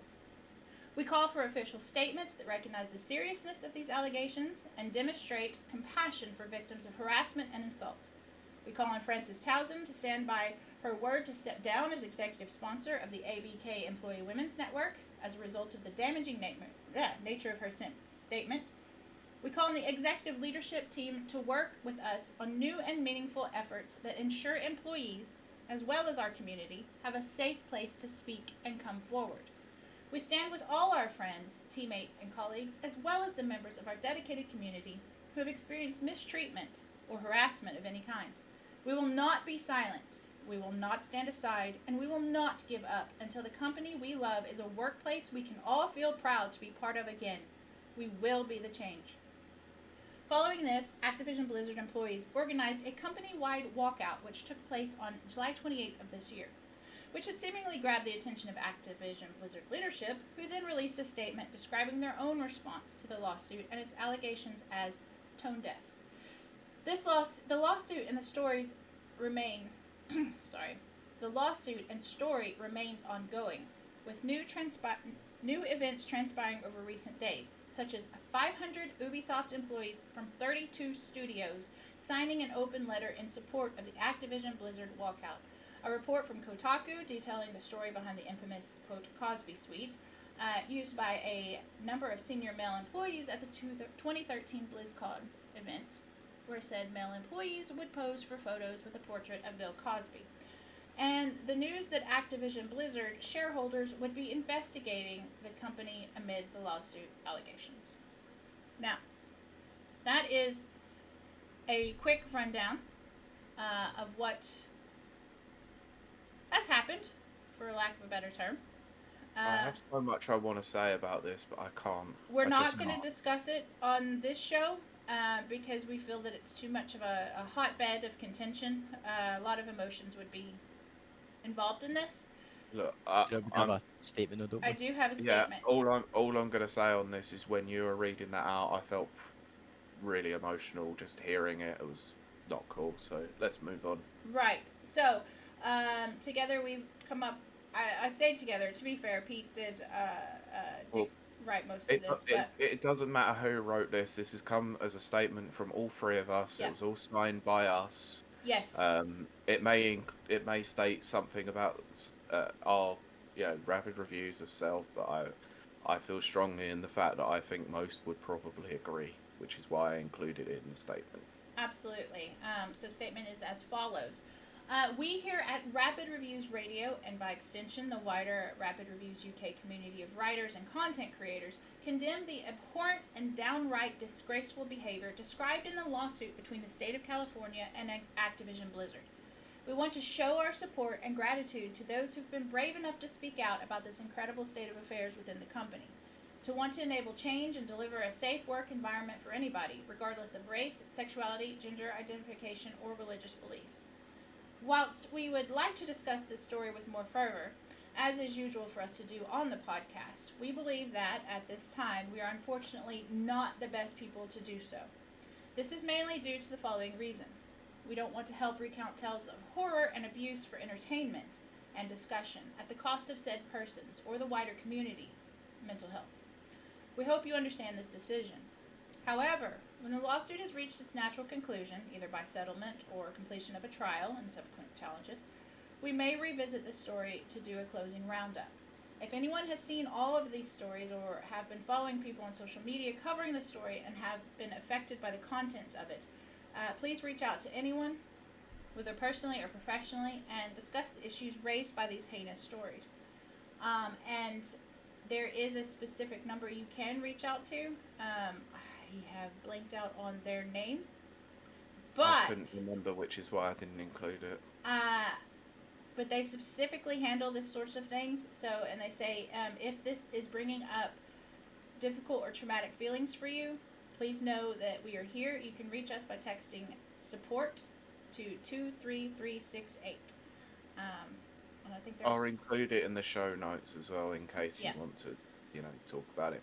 I may also include a link to a link to the copy of our story and the write up by Ciaran, as well as our statement as well. I might post that up on social media. Yeah, probably a good idea actually. It's a serious matter, and I know that we were requested to speak on it, and we did discuss it among each other, and it just seemed like it's not time for us to weigh in on this. Absolutely not. And bearing in mind that I'm already emotional hearing about half the stuff, I don't think it would make that great of an episode, because it will just be us just getting emotional about horrible state of affairs that still exist in our world in the 21st century, which is mad. Yeah, I could agree with that. But so that has been done and dusted. That is our statement. I do strongly encourage anyone that is re-traumatized or upset by this, reach out, of course, to the proper things. But we're going to move on from that, and we're going to talk a little bit about what's coming up in the week, and then we'll close out the podcast portion, and then we'll hang out with our chat a little bit longer, and then wrap up the show.